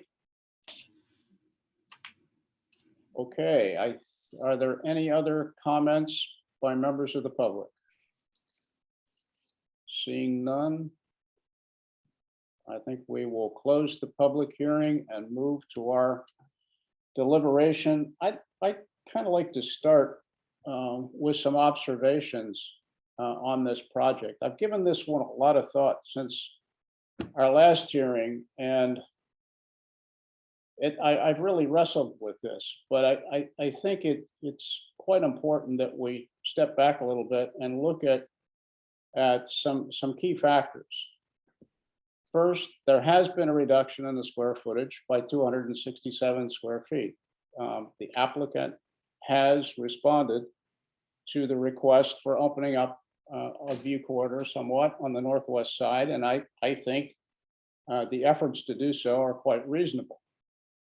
At slightly over 5,200 square feet without a garage, the project is well within the city square footage guidelines at 136%. The project's not the largest in the area, there being 3 larger homes and one about the same size at 861. Projects within city guidelines on lot coverage and building coverage, and the height is actually quite low now at 18.25 feet. It's one of the lowest homes I've seen in quite a while. The maximum ridge line and height, I think, are now 2 feet lower than the original application back in May. The maximum ridge line now, as I look at the elevations, is about 207 feet at a peak on the northeast side of the project. And it slopes down to less than 204 feet on the northeast corner. Looking at the elevations in comparison to the neighboring properties, I think this project preserves a consistency between the neighbors on the right at 864, with the closest ridge at slightly over 204 feet and the neighbor at 856, with this closest ridge at slightly over 207 feet. And while it doesn't determine the outcome in this hearing, in 2017, this project was approved at 2 foot higher. At the last hearing, I suggested an additional 2 foot reduction in ridge height to help the neighbor at 857 recover a bit more beach and whitewater views. But I've struggled with that. I've gone to the 857 again for the second time, and it pains me to see the impact on that resident's whitewater views. It truly does, and I hope, Ms. Wolf, you understand that.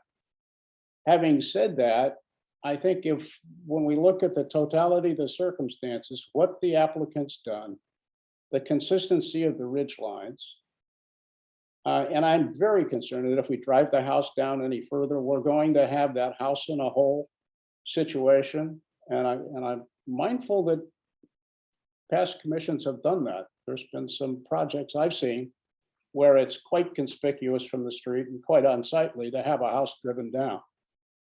And I think I'm taking into account that 857 still has, somewhat limited, but still has a beach and whitewater view from the living room. And I'm looking at the minimal benefit that would frankly come to that individual if we were to insist upon another 1 foot height reduction.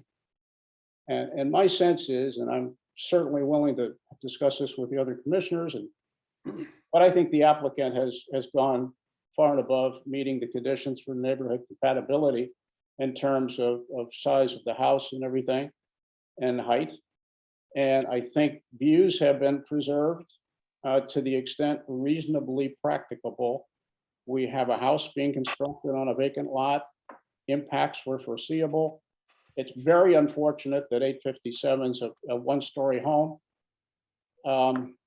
This day of reckoning was due to come at some time, and sadly it's here. But I think the applicant has done a credible and commendable job of trying to mitigate those impacts. Those are my thoughts. I guess I'm a little bit different. I mean, I appreciate, like you said, everything that the applicant's done has been very, very helpful. But I went back and re-listened to the meeting, and we said come down 2 to 3 feet, and they've come back with 1 foot. And when we were here in June, I had taken a photo to see the view, and then I was able to take the same photo again in July, and the 1 foot did help. And I do believe 1 more foot, I mean, 2 more feet would be great, but 1 more foot would definitely help, number one. Number two, I don't think we're pushing it down into a hole personally. When I see the site sections, I see that the neighbor to the north, or to the, when you look on the street to the left, their first floor elevation is 180. This first floor elevation is 181. So I think this one should be 180 as well, with all the ridges coming down. I was able to speak to I was able to go to 3 homes 857, 861, and 856. I spoke with 856 on the phone because they're out of town, and they allowed me to go back into their backyard. Their concern is that deck. That deck is, it's a 16-foot deep deck at that point, and it goes right to the edge. And they have a very nice entertaining area, etc. And I think that that deck has to be pulled back. I mean, it's a privacy issue for them.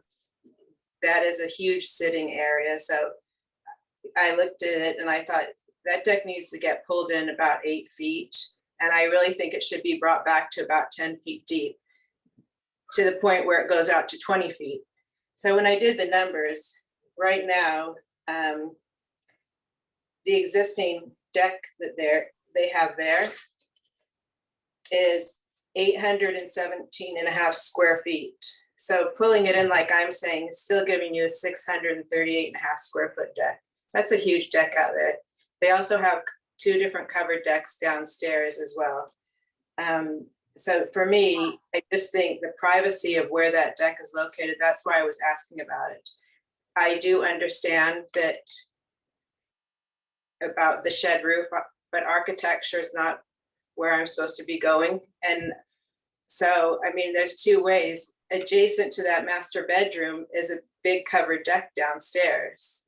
Maybe the master bedroom gets pushed into some of that covered deck. I don't know. I mean, that's, for me, the bottom line is I really think that deck needs to get pulled in for privacy for the neighbor. And I think we need to come down the other foot because, like I said, the foot was a lot.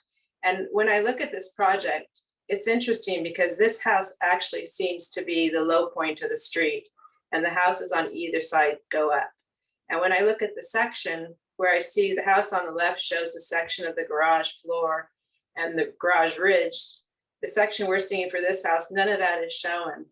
So what I see is that, the 207 ridge that is to the home on the left and the home on the right has 204.95, and the street's kind of going down there. So I don't think we're pushing it into a hole because the other one's at 180. So I don't think pushing this to 180, number one. Number two, when I was in the backyard of the house next door, you don't feel like you're in a hole at all because that view out in front of you is to die for. It is an absolutely amazing view. So I just feel like we're never going to be able to allow the person to have the view they have right now. There's no question about it, okay? But to try to mitigate it some, I think is reasonable and practicable. It's just, they're losing so much. So if we could mitigate it just a little bit, I think that's fair. And I think one of the neighbors said, because of the elevations of the street, we're not seeing it on these things. And that house is up. And when I walk the stairs and what have you, it's about a 5.5 foot drop from the garage floor down to the upper floor of their house. So this is what this neighborhood is like. And this is, part of this problem with this project kind of is because it's a courtyard, which it's a beautiful house. I mean, there's no question about it, but the courtyard makes all the ridge peaks around the perimeter so that all the higher ridges are around the whole box of the house. So you notice them more. You see the homes to the home to the left, it's a gradual incline and you kind of get that view corridor through there. So to me, I need that foot and I need that deck pulled in so for the neighbor. Thanks. Chair Wade, Yes, did you want to give the applicant an additional 5 minutes? I was wondering whether I had done that. Apparently I didn't. I'm willing to do that now. We'll reopen the public hearing now. If you want Mr. Cawthon to take additional rebuttal time, and I'm sorry for not granting that before.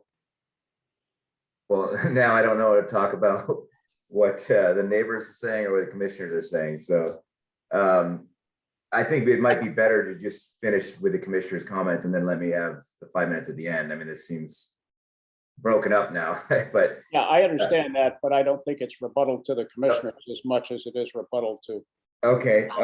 Well, I think the laser level thing on the street is kind of confusing because if you're going to put a laser level, your line from the highest point is going to go off to nowhere. The line has to be parallel or perpendicular to the street. I mean, it didn't make much sense to me. So that, I think what it comes down to, this is much more than what's reasonable and practical as far as elevation goes. I think Chairman Wade said it perfectly. This is, we've come a long way with this house, and it's frustrating to hear statements like we haven't made changes and we haven't taken into account anybody else's views. I think we have done that to a great extent. You know, I mean, it's very unfortunate that this house didn't get the permit pulled and built. So we're going back through this again. So it's very frustrating for me and difficult to do.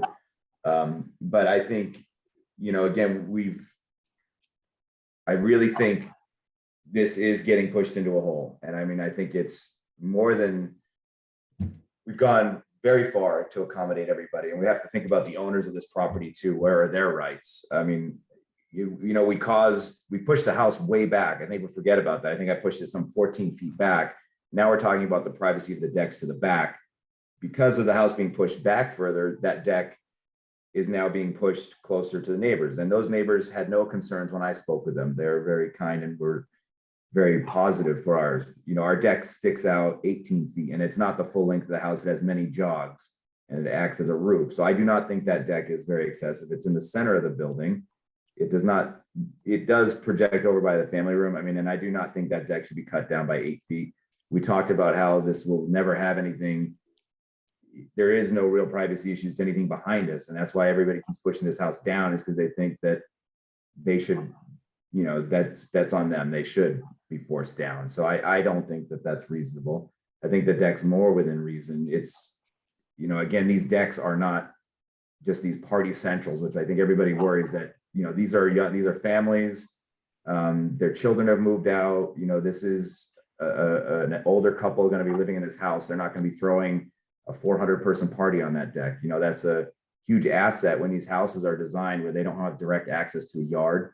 These decks actually serve as their yards. And that's another reason we have the courtyard, was a service yard for these homes where the living space is on the upper floor and the yard is on a lower floor. So the goal is to get as much living space and yard space accessible from those living spaces. So that's why we have a courtyard. That's why we have a deck, is to have those outdoor spaces, which everybody covets so much in this town. And I do think this is, I think the courtyard design minimizes ridge heights.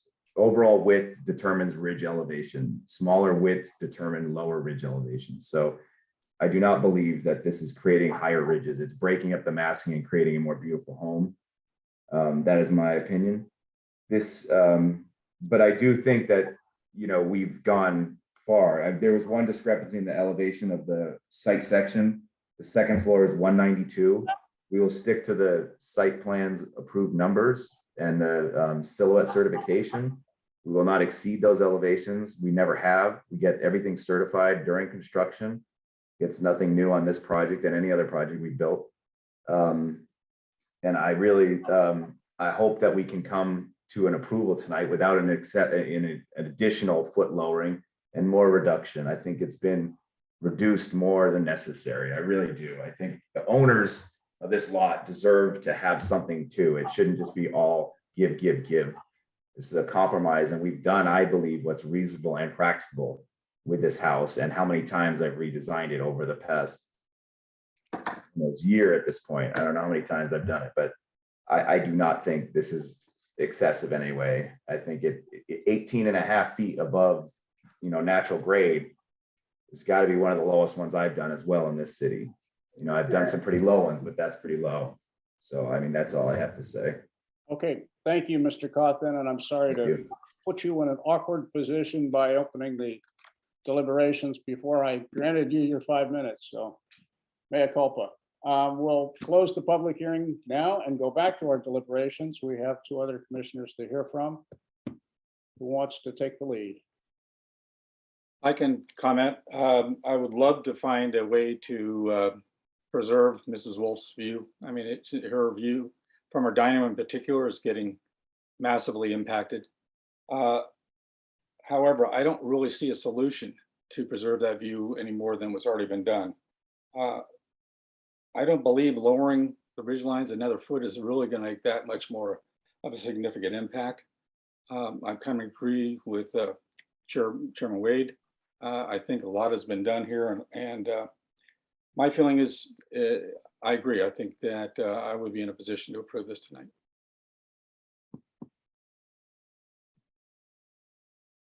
Guess what, Vice Chair Lazaro, you're up. Well, this is one of the more difficult ones that I've seen in now roughly 5 years on the commission. And, it's difficult because it is an empty lot. And, I think if this were not an empty lot, the starting point is different, right? And so anytime you have an empty lot, you put a 2-story structure on it, you're automatically guaranteeing a level of relatively significant impact to anything behind it if there's a view involved. So that makes this a difficult case from the get-go. I do think that the builder in this particular case, the applicant, has made this harder than it needed to be by insisting, despite frankly years of urging by the Planning Commission, to reconsider a courtyard structure, right? And so what we have with this house is we have a first floor that's partly covered by a very large, I believe we said about 800 something square foot deck. And we also, in addition to that, have an inner courtyard. And, on the one hand, I can certainly understand why an inner courtyard and a large deck, this is the perfect property for both of those things. It's actually a very lovely design, I think. I think the house, looks very nice. If it were on flat land, there'd be absolutely no problem. But when you take those elements that essentially increase the sort of overall volume or footprint of the home, and you put them in an extremely view sensitive area, then you're basically guaranteeing that you're going to have more challenges with the neighbors compared to setups that lack, some of those elements that sort of increase what I'll call the gross, volume basically of the home. So I think that's a big part of why this particular project has come back so many times. I did oppose it when it was approved, years ago in its original iteration. I think I was the only planning commissioner ultimately to vote against it at that point. On the one hand, I think I do kind of agree that another foot or two is not going to magically restore all of the views, especially from the 1-story home diagonal to this. But it does mitigate the impact. And I'm actually not convinced that in this particular case, going down another foot would really harm this home. The other kind of interesting aspect of this particular lot is that they really don't have anything in front of them. It basically, empties out into roadway and valley and so forth. And so unlike other homes that we see where there's a risk that we have to balance that a neighbor in front of the new construction could actually build a home in future years that would then impact the new construction, this home actually doesn't really suffer from that potential risk. So I think based on those factors, I would like to see it go down another foot as we asked for. I think that seems reasonable. I think that I do appreciate that they finally took a corner out to reduce the impact to the home diagonal. I actually think it helps. I went there today, and it's a partial restoration of the view. You from about a third of the front yard now, you can see the white water, where before it was basically obliterated. The white water view was basically obliterated from the entire front yard. Now from about a third of the front yard, you can see it. I think that is an improvement. It is a 1-story home. I think that homeowner needs to be realistic about that, that it is harder to preserve views for a one-story home like that, that is built, you know, kind of at the lowest possible point that it could have been built. So, you know, I think we can improve this tonight. I think going down another foot is what I would vote for. I could possibly be convinced otherwise, though. It sounds like we possibly have a 2-2 split here. So I think perhaps a little bit more discussion, and hopefully we'll get this one done. Well, I totally appreciate the positions of my fellow commissioners, and especially those, of course, that agree, but also those who find continuing issues with it. I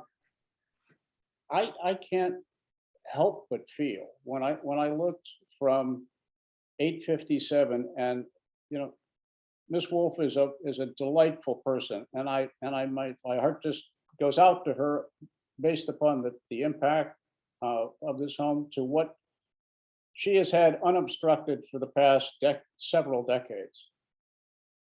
But there's no question in my mind that forcing the applicant to incur the redesign costs and the construction costs and lowering this house even more, and I quite frankly don't think lowering the house is consistent with the neighborhood compatibility. That is my opinion. I just don't think the benefit, I mean, if you're looking at the cost benefit evaluation of this, it's a tiny sliver of view that's coming back to already, you know, a decimated view from the dining room, quite frankly. And while I greatly sympathize with Ms. Wolf, I just don't think forcing the applicant to incur those costs for such a marginal benefit is worth it. I mean, I think that's fair, but the bottom line is what's marginal to you, it might be huge to the. I'm sure it's huge to her. Right, so I think it's very, and the way I see it, because I have pictures from last month to this month, and I see the difference, to me, it's a little bit more than marginally restoring. It's bringing back, you know, jetty, what have you, things that for me, I just think it's important. And I think that if something, I could approve it tonight if it comes down the whole box 1 foot. I would also say we need vegetation limitations, especially in the side setbacks, because what happens is that people grow things up and those corridors that we've created disappear. So I would need that as well. I also need the mechanical room, the floor to be raised up so that it's 6'2" heights, like 6'2" heights, like we've been agreeing on, because dropping ceilings down doesn't work for me. I also think that there needs to be a condition that there'll be no change to the box of the structure through the minor modification process like we've done. And I do think that in this case, with everything so tight, and I understand that, you know, we've been told that by people that it's part of the building process about everything gets certified, but we had something in our neighborhood, and when we went in to say, did the Ridge Heights get certified? We were told that, well, actually that's the discretion of the city, and we didn't do it on this case. And people were very upset, be it right or wrong. I just think it's better to put that in there. If that's what has to happen anyways, what difference does it make? So that's where I stand. I need the 1 foot. I certainly would agree with the limitations on vegetation height. I'm perfectly willing, and I think it's entirely appropriate that we preclude any minor modifications of ridge heights or building height. So I'll certainly be willing to support that. I just think fighting over a foot is just not reasonable. Janine, I'm curious about one thing. Do you think that the reduction in height was more impactful, or the fact they kind of chopped off part of the corner? Or are you referring, when you say you did see? I think it's actually, in a way, when you first said that, I thought, well, why are we pulling that in there? But what happened, like you probably saw, is that made the slope of that roof open more of a corridor. Mhm. So for me, it's actually both, because looking over the roof now, I can see more of the white water I couldn't see before. And now I get a little bit more ocean through that corner. So to me, you know, what would be the priority would have probably been bringing down 1 foot. Mhm. But definitely did help because of how it pushed the center line of the roof over more to the right. Right. Janine, you were referring to dropping it a foot. Are you talking about pushing it further down the hill to drop it a foot? No, or no, no. Gain that foot? No, I'm saying just lower the finished floor elevation to 180. It's what the neighbor has. I mean, I just see, to me, you just pushing down the hill doesn't always solve the problems that people. Yeah, I think that compounds the deck issue. Exactly right. So I mean, to me, you know, I'm not going to get into if we should have been pushing down the hill or not. It doesn't really matter at this point, but what we need is the elevation to be being lowered from my point of view, right? So that the whole box sits down more, not pushing it out. From my perspective, when I was looking at the view from the dining room of Mrs. Wolf's house, the current ridge line was right about at the jetty. That was the break line where I saw it. And then if you drop another foot, you're picking up another 50 feet, a couple of feet this side of the jetty. And that from the jetty to the top of the view is only about maybe 10% of the entire view. The rest of it's still being blocked. So that doesn't seem to be the part of the view that you're really trying to preserve. You're trying to preserve the other end of the view is where the real white water is. Well, I'm not sure, Lauren, if you're gaining that much. At the previous hearing, when Chair Lazaro was discussing the creation of the view corridor, I wasn't sure what benefit that would actually generate. But I have to say, I think it has made a significant improvement in creating a view corridor, especially from the living room area.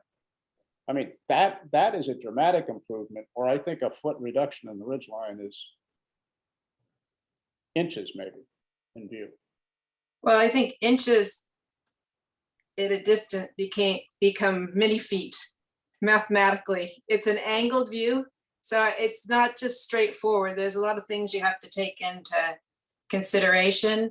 And so previously, you could not see jetty, you could not see, basically where you see the jetty, you could see no ocean past it at all. It was all gone all the way to pretty much the city from my picture. And now it's been pulled back to the jetty. So whatever the distance is from, you know, where the ocean comes out and curves around and there's houses there to the jetty, that's what 1 foot gave us. So that's what I'm trying to go off to see. It's just, I wish it was a straight mathematical thing I could tell you, but I can't, just to be honest. So to me, I'm just visualizing it off of there. 1 foot, what it gets you is, it is something very substantial if I was the homeowner, but everyone would feel different about it. Potentially ask the applicant if they're prepared to give us 1 additional foot, because if they are prepared to do that, you know, I think we could get the approval and move on. Fair enough. Okay. With the chair. Yeah, reopen, Mr. I'm really struggling because if it was easy, I would. It's just unfortunately it's not easy. I have to add 2 more because the one criteria, I can't lower the garages.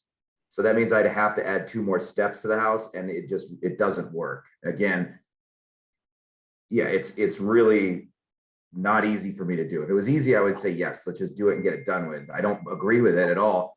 And I think it really does, in the grand scheme of the length we're talking about, nobody will see that 12 inches. It'd be hard to see a 2 to 3 foot change, honestly. The angle we're talking about here is not, it's not gonna help, honestly. But yeah, I can't, I mean, right now I see it's a 2-2 vote. So, I mean, I'm not gonna hold this up, but I don't want to give that up. I think it's fair.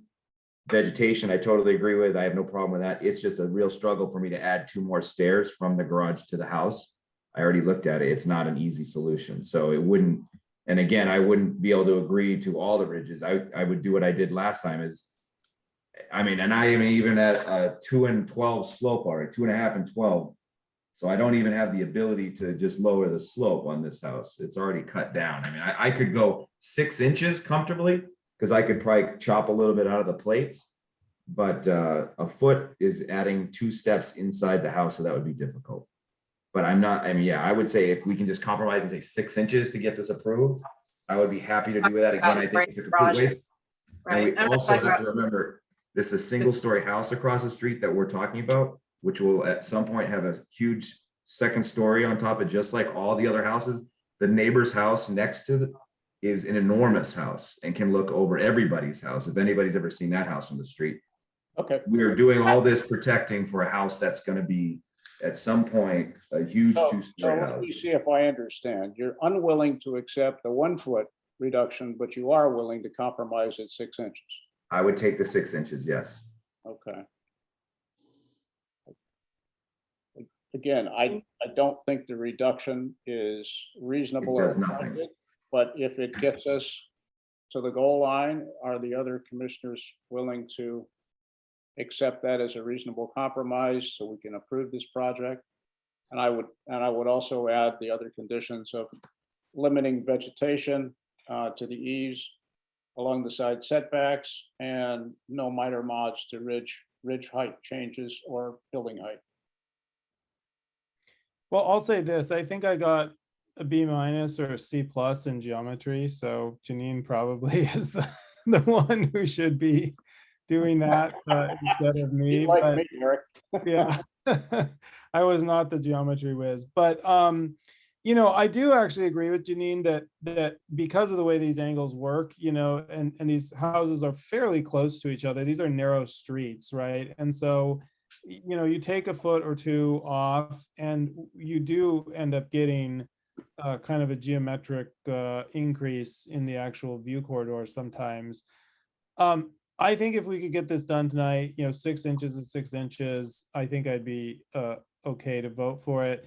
I do have some concerns about the deck, but I was looking at the plans, and I think that to mess with that, I actually do see what the architect is talking about. You then have to cover part of the bedroom with a roof that doesn't really line up with anything else. And so now you're into another redesign, basically.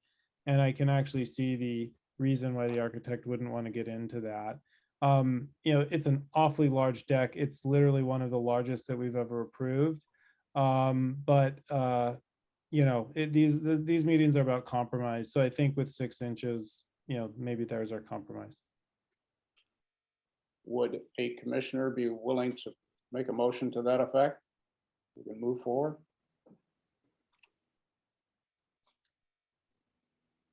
I'll try it. I would move to approve the application at 860 via Rincon with the additional. I'm sorry, Rincon Lane, excuse me, you're right. Rincon Lane with the additional conditions that vegetation is to be restricted to the height of the eaves. The structure is to be reduced 6 inches at all ridge heights. And the what were the other conditions actually that we? The mechanical room. Oh, yes, the floor of the mechanical room be raised so that it's permanently limited to 6'2". And was that all? Was that Was everything? it no minor mods? That And there no are no minor minor- mods to ridge lines or building height. Thank you. Yep. So I would still move. And I would second the motion. May we have a roll call, please? Commissioner Foster, Aye. Commissioner Nendek, No. Vice Chair Lazaro, Aye. and Chair Wade. Aye. Thank you, Mr. Cawthon. We're glad to be done with this. Looking forward to seeing your project completed, and I hope you can survive being dragged through a knothole. Okay, our next matter this evening And let me be a little bit preemptive here. We have 2 items left. We are about, what, 2 hours into the meeting. Would anybody be in favor of a 5-minute recess? I would be in favor of a 5-minute Okay, recess. let's take 5 minutes. We'll reconvene at about 20 of 8. Thank you. Perfect. Thank you. In the era of Zoom. Okay, is Commissioner Nendick back? Oops. Yes, sorry. Yes, okay, no problem.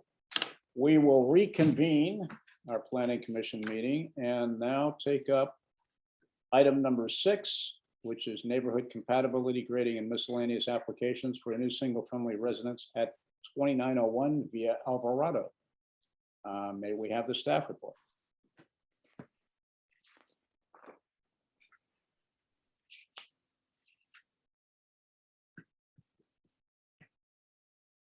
I was on mute. Sorry, let me start over. Good evening, everyone. Tonight's presentation is for a neighborhood compatibility application for additions to existing single-family residence at 2901 via Alvarado. This application was last heard at the May 17th, 2022 Planning Commission meeting. And since then, the applicant has made a couple of changes. Those are outlined in the staff report, which is included in your packet. And this concludes my presentation. I'm available for any questions you may have. Additionally, the applicant is available with any questions you may have. Thank you very much. Okay, any questions for Jeffrey or Cheryl? All right, hearing none, we will open up the public hearing, and I guess, Mr. Whitcomb, you prepared to lead off? Or Megan Campbell? Hey. Would you mind pulling up the presentation that I sent over? Thank you.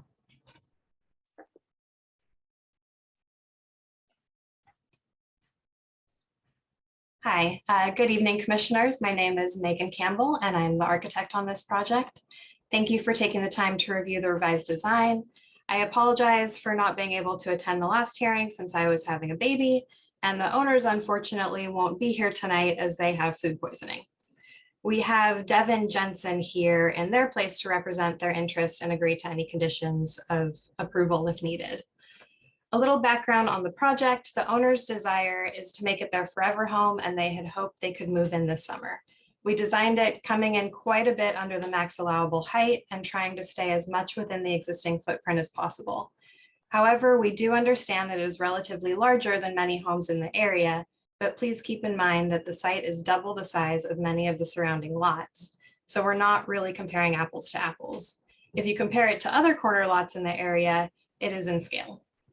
In the initial submittal to the Homes Association, the second story addition was mainly over the garage area. However, comments received about uneven massing from the Homes Association prior to the initial Planning Commission meeting required that we spread the second story addition more evenly throughout the home.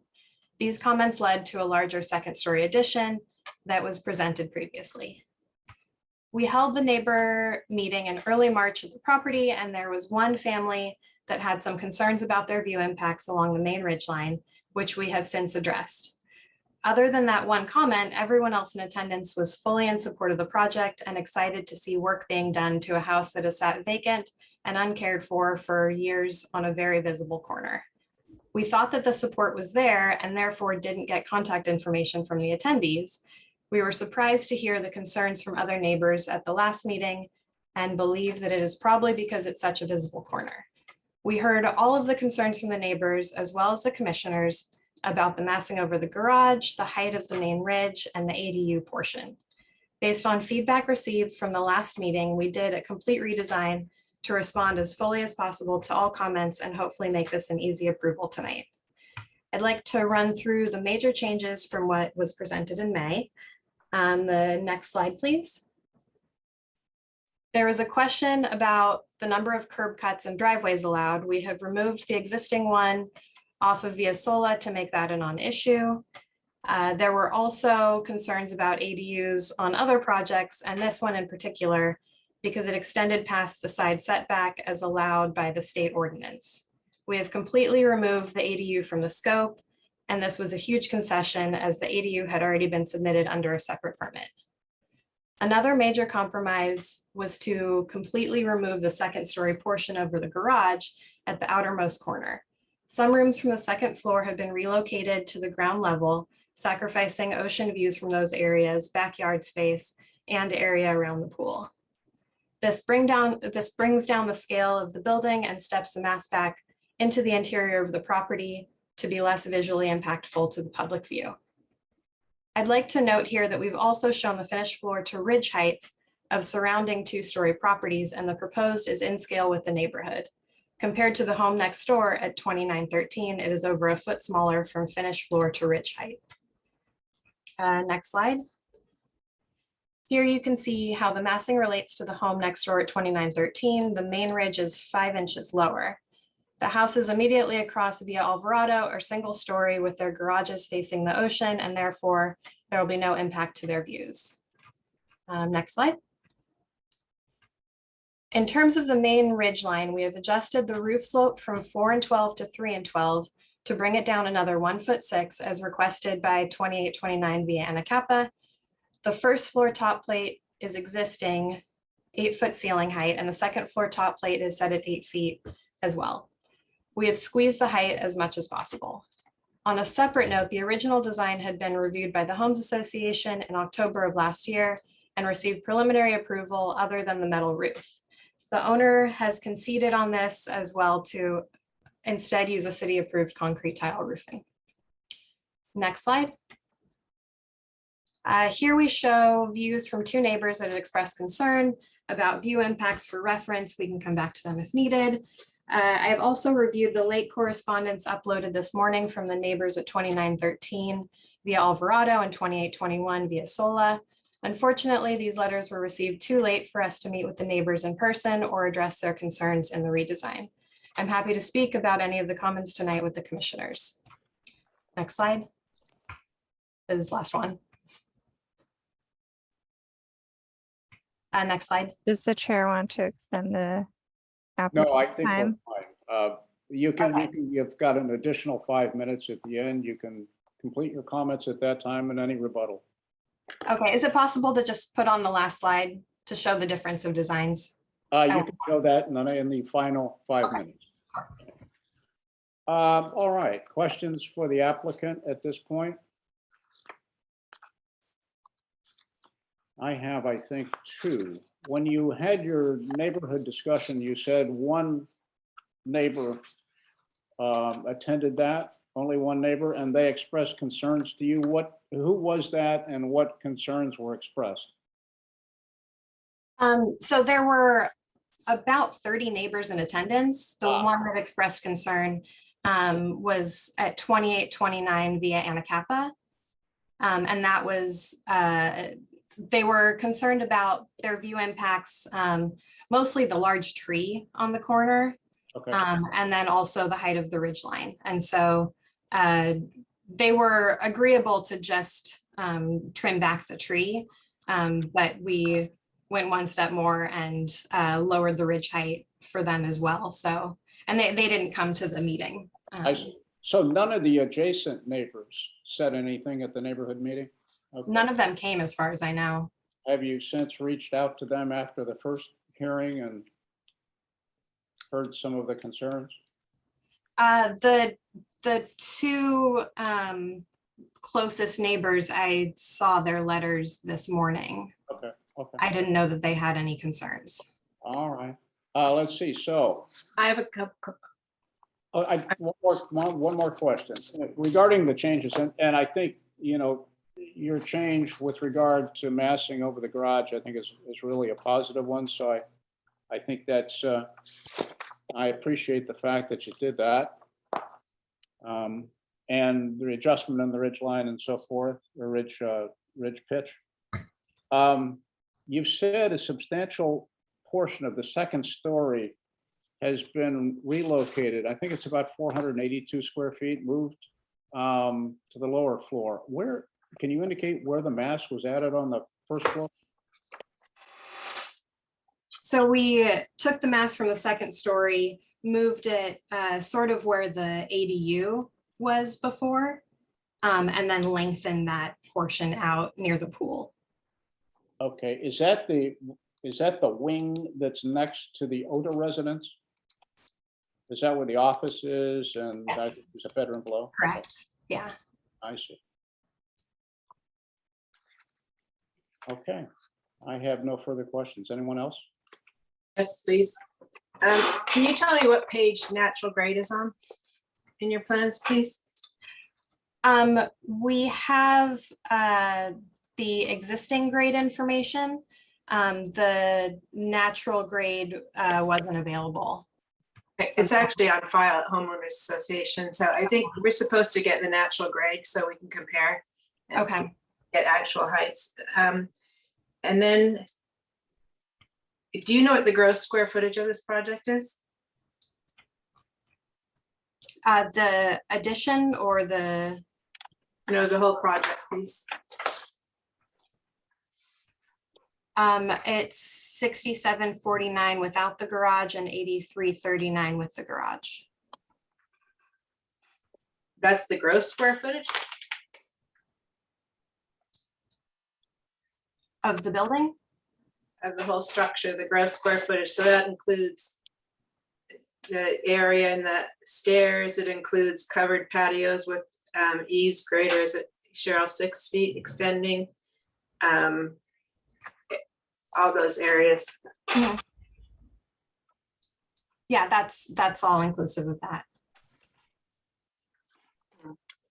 And then typically when we get sections, and I believe that the checklist says this, we're supposed to get the vicinity map and the sections from the adjacent properties. In this case, it would be a few sections because Villa Alvarado has a few homes that you're directly across from. But for some reason, if I'm reading your plans correctly, I'm getting a section from Sola, Villa Sola. It's going through this property, making a right angle turn to Nevi. So it's not a true section. I can't do any comparisons from the people on the other side of Alvarado towards the ocean. None of those sections are included, and the one at a right angle is a very strange section according to, for us to kind of do comparisons off of. Typically we'll get on either side of the property, be it across the street or what, on the same street, and then we'll get across the street through to the street behind, but we don't have that at all. So it's kind of difficult. I mean, I went to place homes to see, but still I can't give you a basis because I don't have the information. Yeah, I apologize for that. On the vicinity map, those should all say Villa Alvarado. It's 2908 Villa Alvarado is what that's going through. But isn't that's not even the correct address. I mean, there's just something very, very strange about it that I've had a hard time trying to figure out because I'm not seeing the stuff, the numbers that it's just, I don't know. Okay, thank you. Other comments from commissioners? No further questions for the applicant at this time. We will move to public comments. I see 3 hands are raised. The first is Navin Sue. Navin. And can I just ask everyone who is going to make a public comment to state their name for the record? With the, there we go.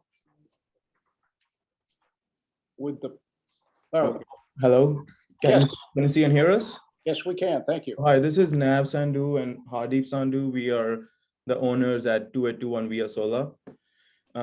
Thanks for the time, and we just wanted to be very quick. We even sent a correspondence yesterday about the concerns we had, which was the garage, and like a big garage, which is basically falling on Villa Sola, and then the deck, and then the overall massing.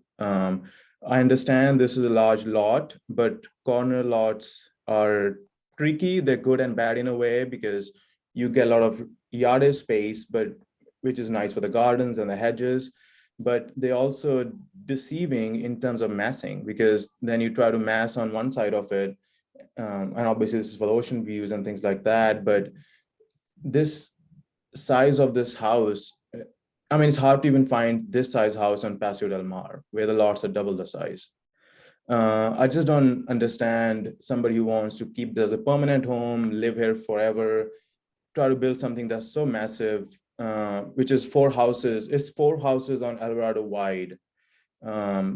It's just kind of hard to really see how that benefits the area of our Villa Sol and Villa Alvarado. Our main concern is actually, the garage, the massive garage, which is 1,600 square feet about, or 1,300 now, I guess. That's sort of falling onto Via Sola. It seems like a large rectangular sort of just coming very close, and it'll be quite high, so close to the street. And then the deck on top of it comes along with it, so close to the street. And it faces our house directly inside at the same level. Our front door is there, large windows above it, so you look right inside from there.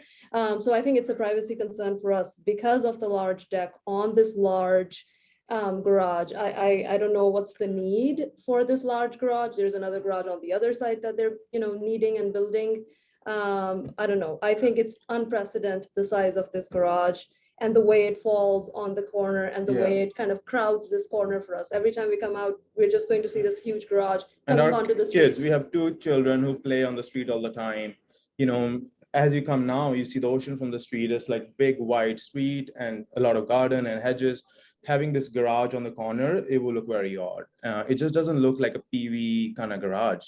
It just feels very bizarre to us. The size of the deck on top of it, I think, the way it's open and kind of facing us directly, I think that needs to sort of look more towards the ocean, more straight back rather than to the side directly into our house. That's our concern for privacy reasons. Yeah, and then, we were never invited to the neighborhood. Okay, thank you very much for your comments. We appreciate it. We have 2 other commenters, Jennifer King.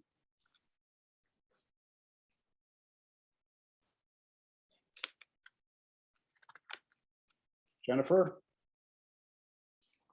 Hi. There you are. Yes, thank you to the planning commissioners for reviewing this. I actually was not going to speak, and I teach a class on Tuesday night, so I just tuned in when Chair Wade was speaking to Ms. Campbell, and she just misrepresented what our exchange was. And so that was the only thing that I really wanted to clarify, that yes, I had concerns with the height and with the size of the home, and not just primarily the trees. At the neighborhood meeting my husband attended, and I'm not even sure had that conversation, but his concerns triggered the architect and the applicants coming to my, You can continue. I have the timer going still. Okay. His concerns triggered the applicants and the architect coming to my home, where they were able to see the view impacts. We certainly did have a conversation about the trees, and they made some offer to remove several of those trees. And I said, well, if that was, something they would do, I might consider that in lieu of the roof. But they never got back to me with anything about that. So they did lower the roof. They did, change the roof pitch, which is something that I had asked for. It apparently does lower it by a foot.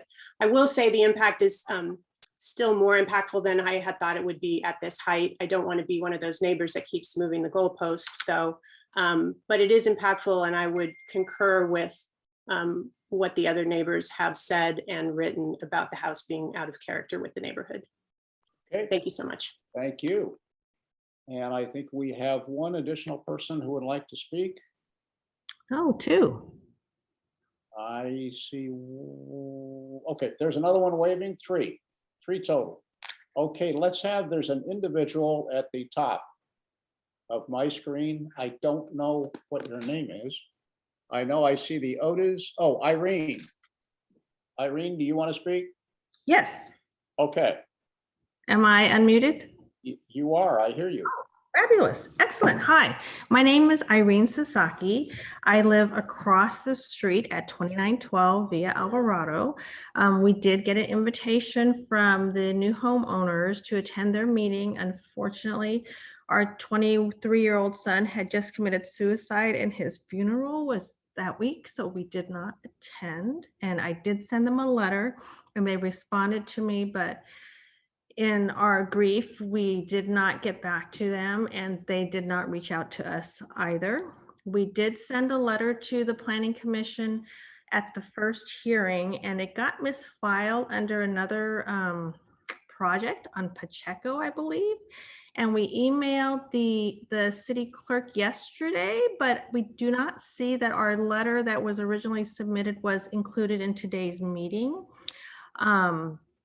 But basically our concerns are that the view corridor that we have to the ocean is being impacted by the home on the south portion where the ADU was. So there's a large 2-story addition in that view corridor, and that is directly across from our front yard and our living room and our office. And it's very impactful. The city and the neighbors have trimmed the trees in the past to enjoy the view. And we just learned that we can actually petition the city to remove the trees to enhance our corridor. And that's something that we'll be talking to the other neighbors in the area to do as well. But we were unfortunately dismayed to see that a large portion of the mass was shifted over to the south portion of the property, and it's going to severely impact our view. So we would like to see that either lowered to a 1-story in that area or have the whole house moved to the north to preserve our view. Thank you. Ms. Sasaki, what's your street address? You're right across the street. 29112 Via Alvarado. And my husband would normally be speaking, but he has COVID right now and he's got a sore throat. Okay, thank you very much. We have, let's see, who else is, okay, I see the Otas. Would the Otas like to speak? If we could unmute them, please. There we go. Hi, so I'm Paula, and this is my husband, Steve, we're the Odas. We're 29-year residents of Lunada Bay, and we've been living at our house, 2913 Via Alvarado, for the past 24 years. We love our home, we love this neighborhood. We have 4 children that we have raised here. They all attended Lunada Bay Elementary, PBAS, and PB High. Our entire family loves living here. I mean, this is our forever home. Feels like we've been living here forever. We fell in love with the views, the openness, and the privacy of 2913 Via Alvarado when we first purchased our home years ago. And we cherish our wide open blue skies and our quiet dark nights. Firstly, I want to thank all the commissioners for coming out to our house to see firsthand the impacts to our home. And then secondly, I just want to note that the day the builders started placing the new silhouette, I immediately freaked out, talked to the builder and asked them why they had shifted the mass of the building right next to us. And I actually spoke with the owner, John Whitcomb, to kind of voice my concerns to see if there were concessions that he would be willing to make. And I was really disappointed to see that none of our concerns were addressed and he never called me back. So anyways, the latest modifications basically shift the mass from the Via Sola corner now adjacent to our home. So our openness, our privacy, and our natural lighting, they're all significantly compromised now. Our first concern is the massiveness of the structure adjacent to our home all along our north border. It feels very confining, especially considering that the original home is set much, much farther away. And our second concern is the westward extension of the structure. It goes further into the yard.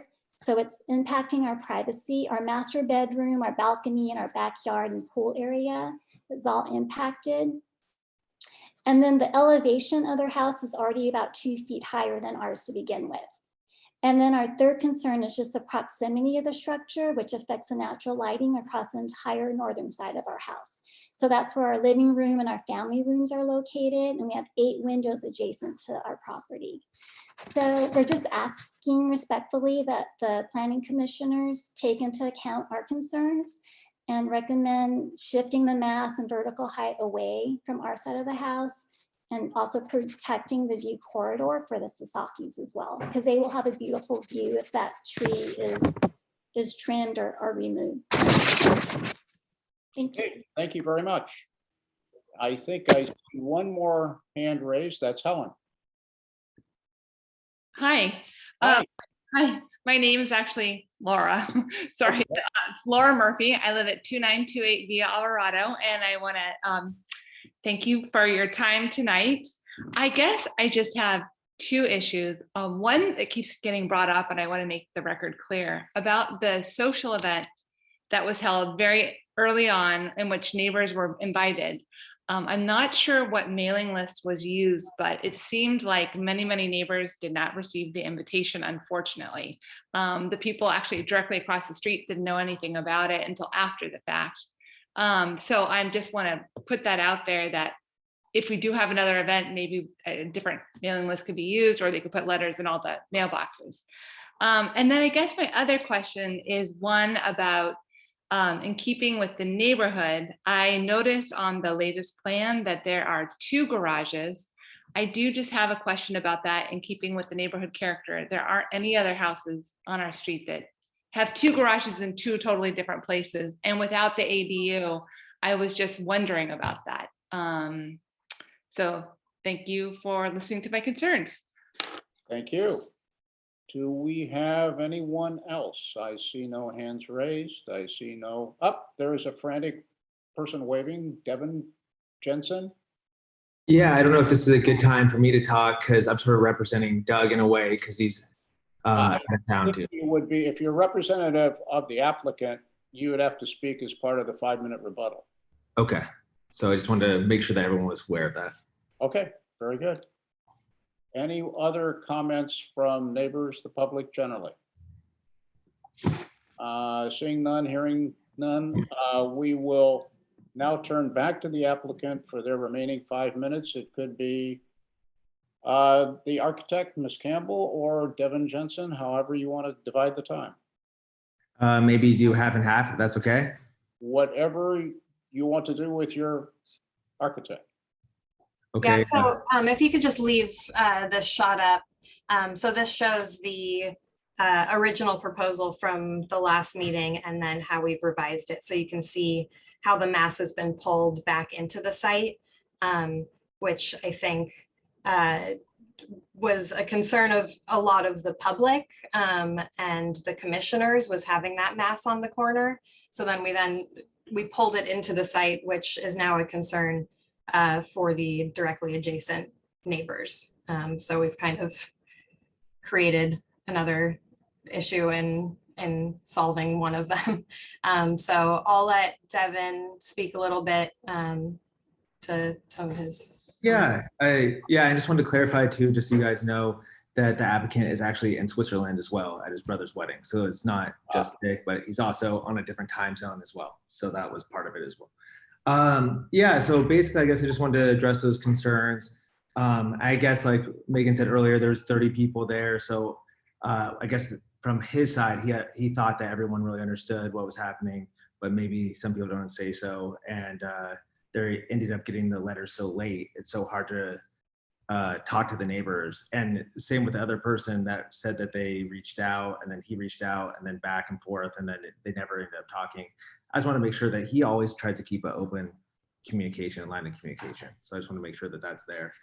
I guess the concern on the south side, really what happened is we pushed the building away from the property line there. So with moving that building away from the property line, I think Megan could respond. I think there's like 13 feet now about. So that is a bigger view corridor than I would say normal for the area. So the people across the street and even the neighbors to the south side are both going to have more space than I would say that's average for the neighborhood. So that's a big thing. And then also the house to the south side, they have decks and views overlooking our backyard or the applicant's backyard. And like they said, they have 8 windows overlooking. So it's just, we're far away. We're doing 13 feet and down. So it's not really causing any issues of us really looking over them as much as them looking over us. And then also on the other side of them, there's a building that's just as far back as I think that we're going. So it's not like it's uncommon for the area there. And then I know people are sort of confused about the garages because it might be a little bit unique, I guess. In that regard, he is an avid car collector. So he does have, like, at any time 6 to 8 cars. So it's more out of consideration for the neighborhood from keeping cars on the street. Well, also to keep his cars clean and stuff too, but he has nice high-end cars like Kobe Shelbras, stuff like that, Porsches, that he wants to keep inside there instead of just sitting out the street or parking and you know, causing issues that way. So it's a little bit better to keep inside the garage. And he's also does a lot of projects and stuff and works on them at his house. So just keep noise inside the house. It's to be more respectful to the neighbors. The garage is no other reason besides that. Yeah, and to chime in about the garage as well, the current house has 3 garage doors. And we're just flipping the garage doors to the Via Alvarado side. Right now they're on the other side. And we're only keeping 1 single car garage on that side. And there's 2 windows on the sidewall. So it's not a blank garage mass that's there. So also, if you look on the letter regarding the garage for what is it, 2821, if you look in the letter, you can see the photo that they sent. It's like the trees are blocking the garage anyways. So that I don't think that really is being an issue. Plus, they're regarding looking backwards on the view. So like the view is the other way and they're looking north. So I don't think that it's something that is really affecting their view. I mean, of other houses, I guess, but I just want to make sure that that's clear. Okay, thank you very much. I have one question for the architect. If I look at the plans correctly, it looks like the existing house is 26 feet 6 inches back from the southeast side property line adjacent to the Oda residence. Is that the case? yes. And the proposed project is now actually 13 feet closer to the side setback? Yeah, the side setback is 13 feet 2 inches. Okay, but the house, the project is now 13 feet from the side setback. From the side property line, I'm sorry. Correct, yeah. Okay, so you've actually moved 13 feet closer. We were talking from the original application, right? Yeah, from our previous proposal, there was an ADU there, so we were actually like 5 feet from the setback. Okay. So now we're maintaining the required setbacks and not trying to push into them. But it's still 13 feet closer than what was there originally. Correct. Okay, that's it. Any other questions for the applicant? Okay, we will conclude the public hearing and proceed to our commission deliberations. Anybody have any energy left to start the conversation?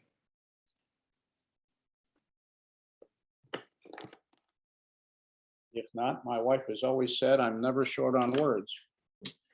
I can go ahead if no one else wants to. Okay, Janine? I do appreciate the applicant removing from the upper level and lowering the ridge 1 foot. I believe there's still more work that must be done before I can approve this project. The home spans the entire width of the lot at the highest elevations of the lot, which create impacts for surrounding properties. I was able to visit 2913 and 2912 Via Alvarado and view the impacts from their homes and yards. The ridgeline parallel to the street and the wing on the southeast create the major impacts, and mitigation is needed. You know, you hear so many things over time, so I went back and I studied some of the past approval processes. And one thing they kept saying was a second story addition is unlikely to be approved if the existing first floor height is substantially above the level which would have been approved for an original two-story home unless reasonable attempts are made to mitigate the mass and or have new impacts on the neighbors. I believe that it is reasonable and practicable to lower the entire structure 1 foot down because the ridge next to the neighbor is above the neighbor's ridge. And I think 1 foot, it's a balance, isn't it? But there's no natural grade on the plans. When I went to Homes Association, I saw natural grade, and this home is raised above natural grade, the first floor. So I think that lowering it some, I know everything's tight, but I see that there's a bit of a plate height in the attic. I don't know how high that plate height is, but so I think the architect's probably pretty clever and can figure things out. So this would help mitigate the entire loss of view from the upstairs rooms at 2912 and fits with 2913 finished floor elevation of 81. So this is a finished floor elevation of 83. The one next door is 81. So it's 2 feet higher. So I understand what the architect's saying, that their house, from the finished floor to the ridge is shorter, but it's possibly because they start 2 feet lower. Once again, I already discussed about the vicinity sections. We need to see the sections from the homes across the street at Via Alvarado through, so that we can really have some numbers that we're working off. I mean, I can tell you from what I've seen, but I can't give you definitive numbers if you wanted that. Then the eaves still remain in the setbacks, and that's a sign of overbuilding on a large lot per the guidelines that we're supposed to go by and everything. So they really need to be pulled back. The two-story addition on the northeast portion of the lot adjacent to 2913 Via Alvarado completely blocks the corridor for 2912. I propose that the single car garage be removed. This project proposes 1,590 square feet of garage space, which is not in keeping with the character of the neighborhood. I mean, I get that excluding the garages, your numbers come down more in line. But the other side to it is you need to look at the garages in the neighborhood, and typically they're 2 and 3 car garages. And I understand that you want bigger garages, but I think this becomes excessive because it's impacting people. Removing this 303 square feet of garage still leaves the applicant with 1,287 square feet of garage space, the size of 2 3-car garages. So that's still enough for 6 cars. Neighborhood compatibility guidelines under B state neighborhood character states the Planning Commission may impose certain conditions of approval, including but not limited to lowering the roof ridge by reducing the plate height, additional grading, and flattening the roof pitch, moving second floor features away from setbacks, or reducing the actual and or gross number. I believe it is reasonable and practicable to step back the second story of this project 13 feet from the northeast side setback to maintain a view corridor for the neighboring properties.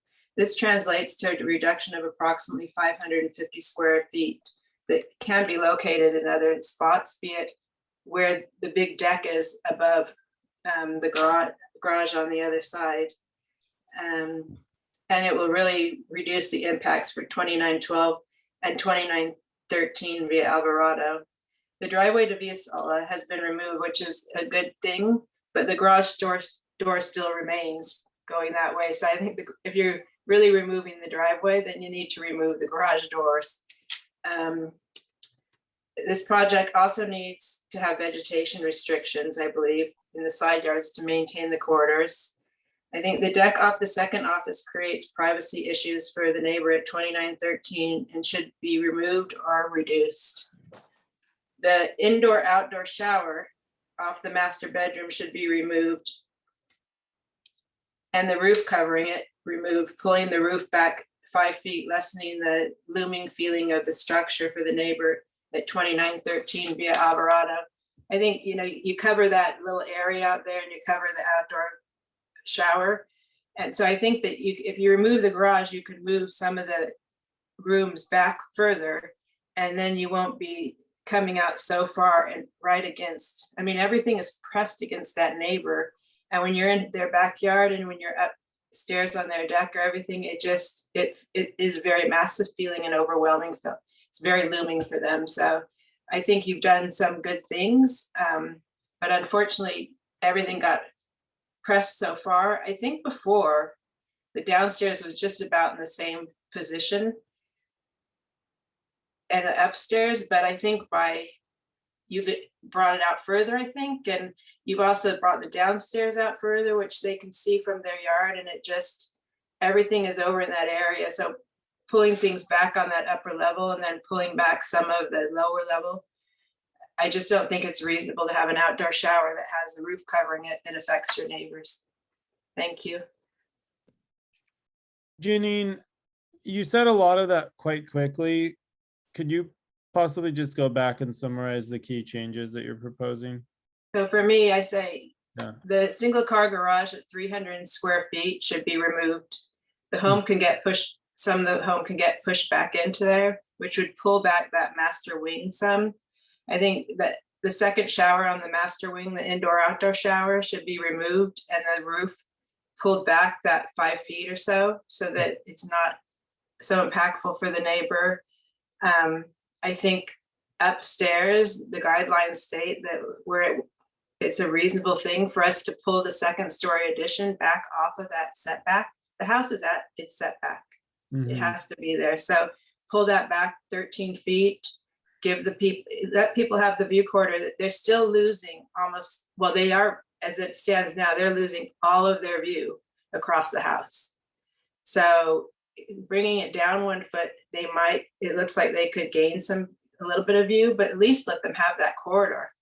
So I just think that, and I think that it's compatible with the home next door if you bring it down.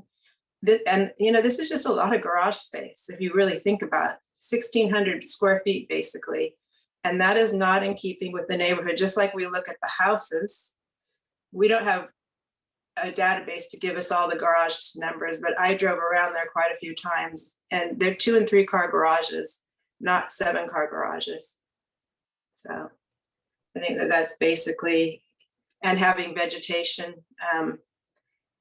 limitations in the side setbacks, I think is very important.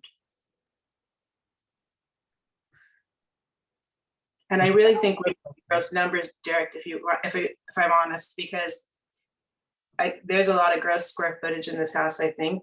I mean, I appreciate the applicant removed the basement area, but that wasn't as impactful as some other areas, right? So it's just difficult. Maybe this house needs a car elevator. That's exactly right. We have friends who have those. We've seen those before. We've seen them before. I think having listened, Janine, your comments are very comprehensive, and I think much of my impression is directly in line with them. I think the applicants made some positive steps with reduction of the mass over the garage and lowering the ridge height. But having visited with the Otas at 2813 and the Sasakis across the street, looked at the plans and walked the neighborhood, there are things that just jump out at me. That's why I asked the question about the distance from the Ota residence and the facing wing of the proposed project, and it's actually 13 feet closer than the original house. It might be less, might be further back than the ADU, but it's still awfully close, and 2 stories. And we were able to walk behind the Ota residence with Mrs. Ota, and it's clearly there's a looming effect from that 2nd story addition on that side and the extension into the rear of the lot. In addition to that, the proposed project at 6,749 feet without garages, and the garages again are over 1,200 square feet, is at 211% of the properties within 300 feet. It's more than double the average size, and it's clearly the largest house in the area. and I heard the comment before, it's not on Paseo del Mar. We know that large, very large homes are down in that area. And I know the architect said that this is one of the largest lots. That's true. But there are 2 lots that are larger with smaller homes. So I'm concerned about the total square footage of the project from a neighborhood compatibility process. 211%, in my opinion, is far in excess of what I would be comfortable approving. I'm particularly concerned about the proximity of the project to the Otis, as I mentioned before, and the massing on what I think is the southeast side. Concerned about the privacy issues for the Otis. I think they reflected my observations quite well in their comments. I'd be more comfortable with the project if the square footage was reduced close to the city guidelines. We're looking at a general guideline of 150%. And I grant you that we may have an alpha factor because this is a larger lot, but not 211% worth. I think the house could be shifted to the northwest from the Otis, and perhaps the second-story mass reduced and shifted more towards the center of the house, all of which is going to reduce the overall mass. And what that may or may not resolve privacy concerns with the office balcony. I think we'll have to see what the result of those changes would be. And with regard to a view quarter, you can argue that the Sasakis and neighbors on that side of the street do not have a real view quarter because there's a large, I think it's a city tree in front, pine tree, but I understand that that's been periodically trimmed. The house has been 26 feet away from the side property line or the house, the existing house. And there would be a view corridor through there. So I think if what I have suggested in terms of moving the house away from the southeast property line, reducing the mass on the second floor, maybe dropping the ridge height another foot, I think we could have a view quarter and a little bit more consistency in square footage in the neighborhood. So those are my thoughts on the matter.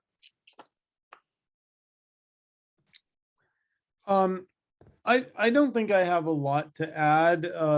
I know I can often talk as well as and as much as anyone, but I think I largely would echo what the other commissioners have said so far. Again, we seem to get all the difficult cases lately. This is a larger lot. So we would expect a somewhat larger home that kind of is aligned with that, but this one really seems to be pushing up against all of the maximums. I agree with Janine that when you see a home that's on this large of a lot and it's spilling right up to the setbacks and hanging over them, that's really kind of an indicator that it's pushing too much. And I think several of the specific recommendations the other commissioners had seem appropriate. So I would like to see a revised application that reflects at least some of them. I have nothing really to add other than what I think what Janine said took the words right out of my mouth. I think that she hit all the issues that are important in this project. I think privacy for 923 is paramount, and moving the second floor mass away from 923, I think is critical to it. Okay, what I'm hearing from all 4 of us is that we are not prepared to approve the project as proposed and would be willing to offer a continuance to the applicant to the September 28th special meeting of the Planning Commission, during which time they could take into account our comments, the comments of neighbors, and come back with a revised project if they are so interested. So I will now ask the applicant if they are willing to accept a motion for continuing. Bob, can I ask everyone one quick thing, please? We didn't really discuss the deck over the garage that the neighbors spoke about. So I think that some direction on that might be wise as well. Yeah, I'm concerned about that in a general sense. I heard exactly what you're saying. I don't know whether or not that would be problematic. It's problematic now, I think, but I think if we are able to get some revisions to massing on that southeast property line, get the upper story mass moved towards the center of the residence and perhaps reduced. I don't know if there would be a balcony at that point in that design or not. So I think it would depend upon what we see the next time around. But I think right now, would be concerned about the privacy impacts from the balcony. One other thing, Bob, the corner of the garage on Via Sola seems to be pushing really close to the street. And that, I remember when I went out and looked at that kind of struck me as well. Okay, well, I think the applicant might want to take a look at that as well. We haven't really addressed the concerns of the party that spoke earlier down on Via Sola. So, I mean, that's quite a large deck. I think I might, if I were the applicant, I would have some conversation with those neighbors and perhaps see if there's some way that those concerns could be mitigated. I'm not saying eliminate the deck, but maybe there's some modifications that could take place with regard to the size, positioning, and extent of that deck. And I'm not sure why there's a garage door on that side if there's no longer a driveway there. Yeah, that's a very good question. Okay, is the applicant, I guess the alternative is we would not approve the project and vote accordingly, or offer a continuance to the special meeting in September. So if the architect could and/or owner's representative could respond to that. Yeah, we can move forward, right, Megan? Yeah. We'll get with each of the neighbors and hopefully bring something before you that everyone can agree upon. Okay, all right. The one thing I would say, Bob, is that lowering the pitch of the roof is not a good idea because the art jury has been very adamant, and we're at 3 and 12 right now. Yeah, I agree that that's not, I'm saying maybe the height of the ridge line, not the pitch. I agree. I just wanted to make that clear because they've been pretty adamant that. Yeah, 312 is more than reasonable, I think, in my opinion. So I will move that this matter, whoops, I'm on the wrong one here. Story of my life. I will move that the neighborhood compatibility application for additions to the single family residence at 2901 Via Alvarado be continued to our special meeting currently scheduled for September 28th. We have a second? I'll second. Okay, maybe have a roll call, please. Commissioner Foster, Aye.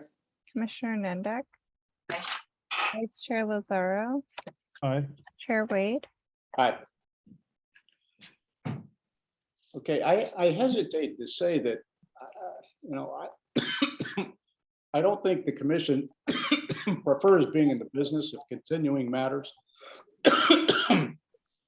It seems like we're just kicking the can to a subsequent meeting, but I would encourage applicants to be a little bit more reasonable in what they come forward with.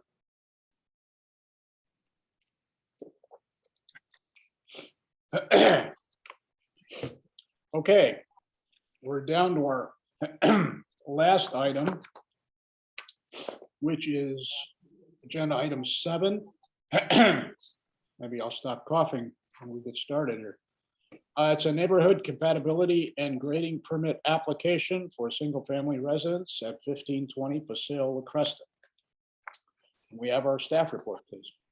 Yes, Chairman and members of the Planning Commission, this application is for a neighborhood compatibility and grading permit applications for a new single-family resident at 1520 Paseo La Cresta. The scope of the work includes a new 5,319 square foot single-family residence with characteristics such as 1-story with basement, an attached 2-car garage, and pool and outdoor landscaped area. The art jury granted preliminary approval in October of 2021. In the staff report, the findings are listed for the neighborhood compatibility and the grading permit. If the planning commission can make the required findings in support of the project, staff recommends adoption of the resolution to approve the project as conditioned is in order. And that concludes staff's presentation. Okay, any questions for Cheryl or Jeffrey? Hearing none, we will go to the applicant. I presume it'll be Ms. Siegel. We'll start with 5 minutes to present the project. Thank you, Commissioner Wade and members of the commission. May I have my slides, please? I sent them to Cheryl. Bringing those up right now. Can I start the I clock can when I bring get them. the Give me slides one on the screen? second. Yes. Give me 1 second. You have them, Kylie? Yes, I believe so. I have to commend the staff for their ability to handle all this technology. It's been, although we've been doing this for a couple of years, it sometimes doesn't seem to be getting that easy.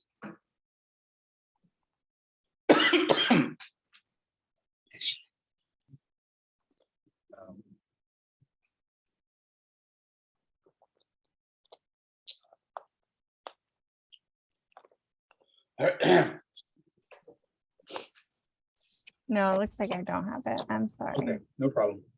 So I won't be able to bring up the timer. I'm just gonna have to have it going in the background. Okay.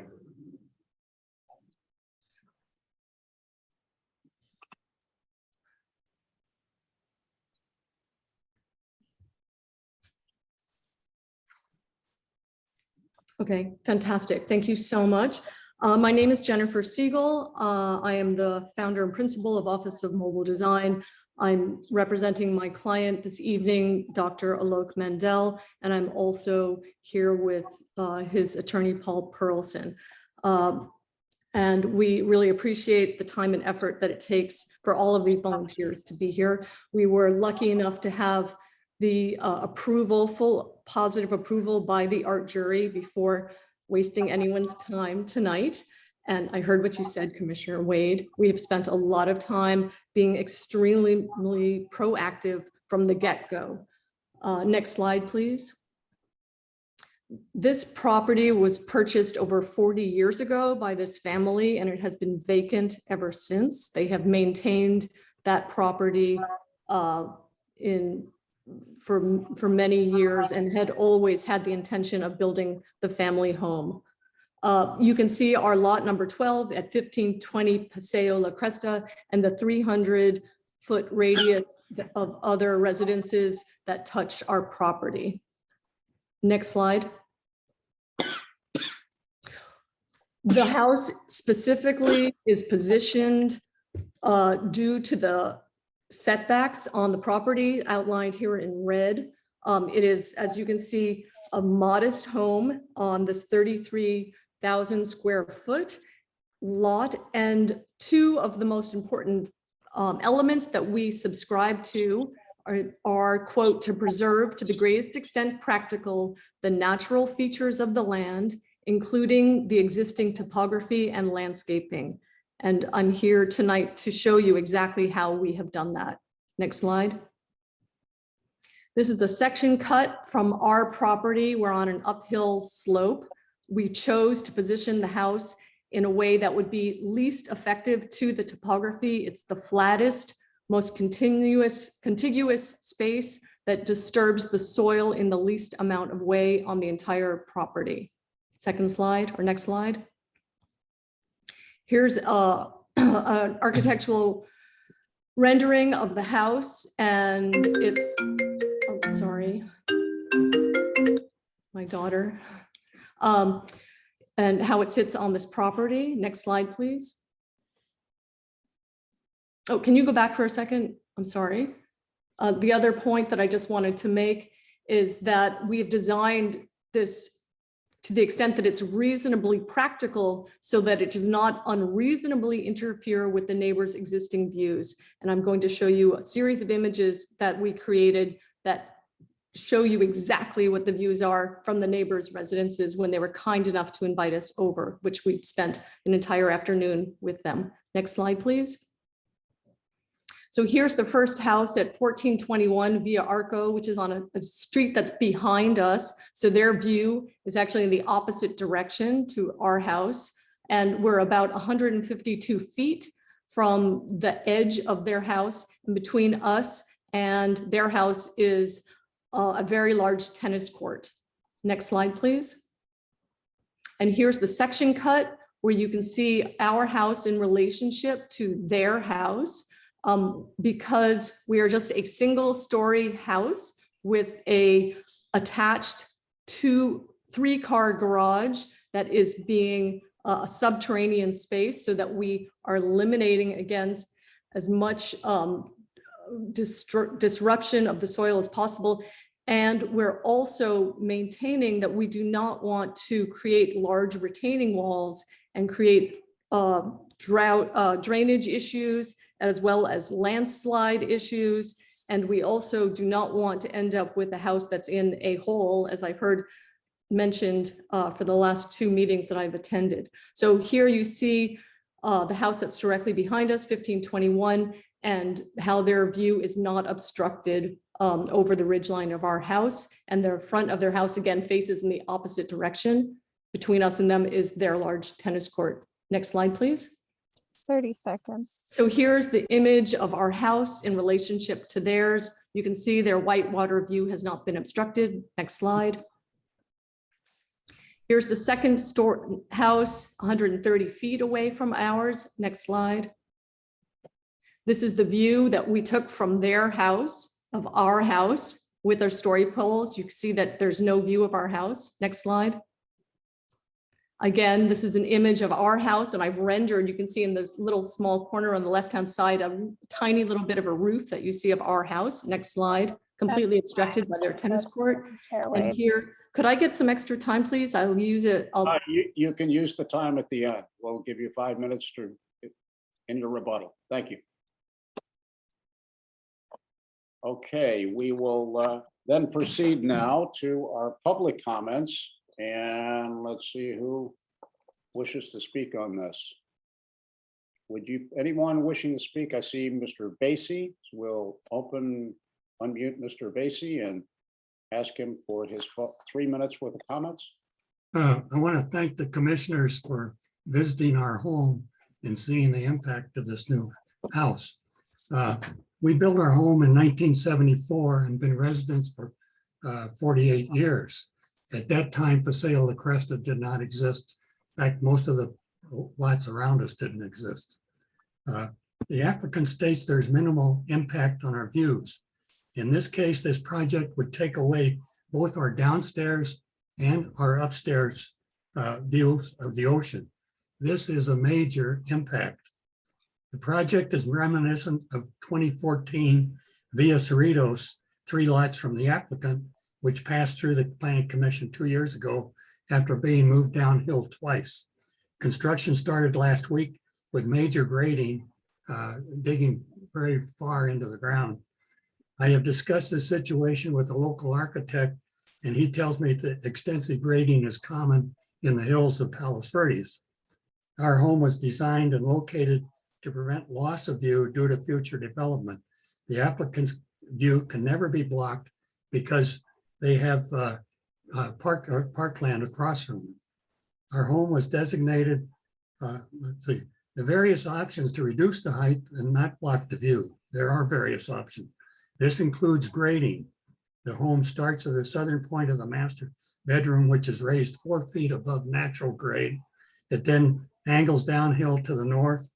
If the home is placed across the lot from the southern point, rather than angling uphill, the house can be at a much lower level with grading and can retain the view of neighbors. The 13-foot plate height could be reduced to help. The rendering of the front features tall trees behind the house, which would further block our view. The landscape plans shows no details, so we'd request the condition of approval be that trees would be planted would not grow above the eaves, and vegetation, the view corridor would be limited to 6 feet. It is there noted there are no trees in front of their proposed home, which would block their view. This project can be reasonably be reviewed or revised downward to protect the views and privacies. Owners of properties within 300 feet, owners of 5 properties within 300 feet have opposed this project. I agree with other neighbors' need for lowering it of at least 12 feet. Thank you. Thank you, Mr. Basie. Okay, I see 2 additional hands raised. Looks like Eric. How about Eric Cheng? Hi, everyone. Kylan, yeah, I emailed, oh, okay, I see that coming up. It's a 3-page PDF. Hi, I guess my name is Eric, and I also represent my parents, Ellen and William, who live at 1600 Paseo La Cresta for the past 32 years.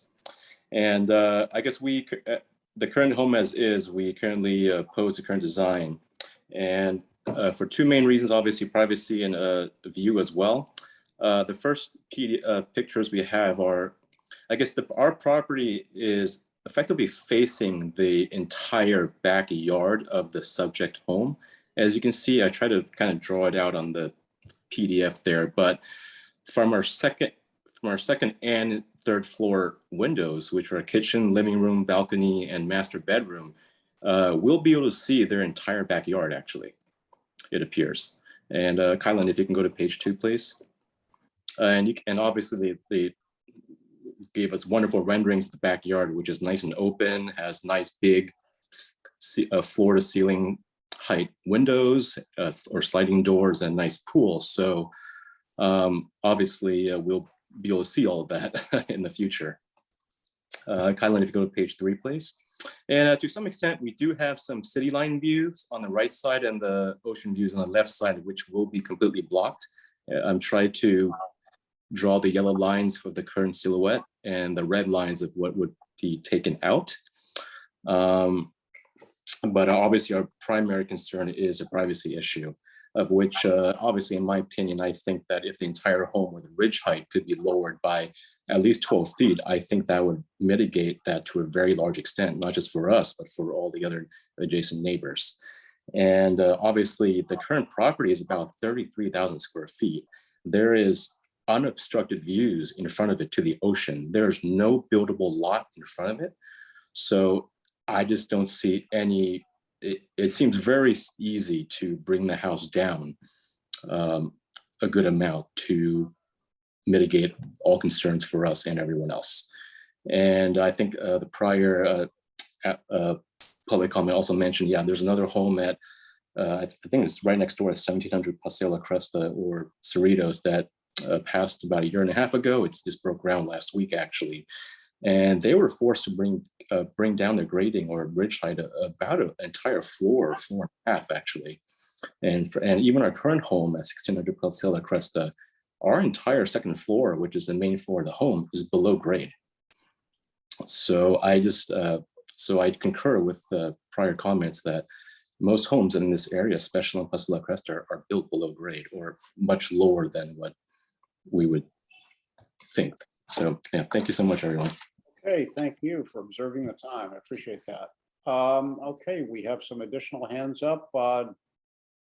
Bang Vu Pham. Hello. I am at 1425 Via Apco, and I have a complaint about a new building next to my house. And see, in terms of view, this building obstructs almost 90% of our windows to the ocean, and it obstructs our backyard, our tennis court, you know, our playroom. Okay, this is about obstruction.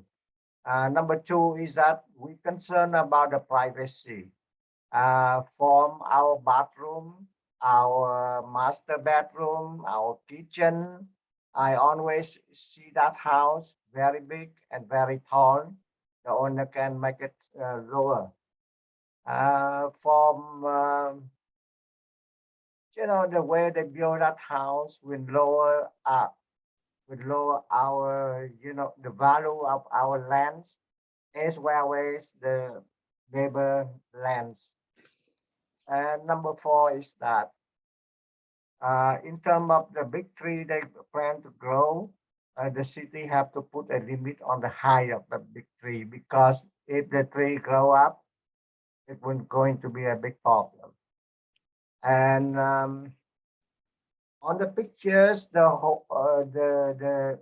owner showed to you from my house, they choose a right angle not to see that house. That is not a real picture.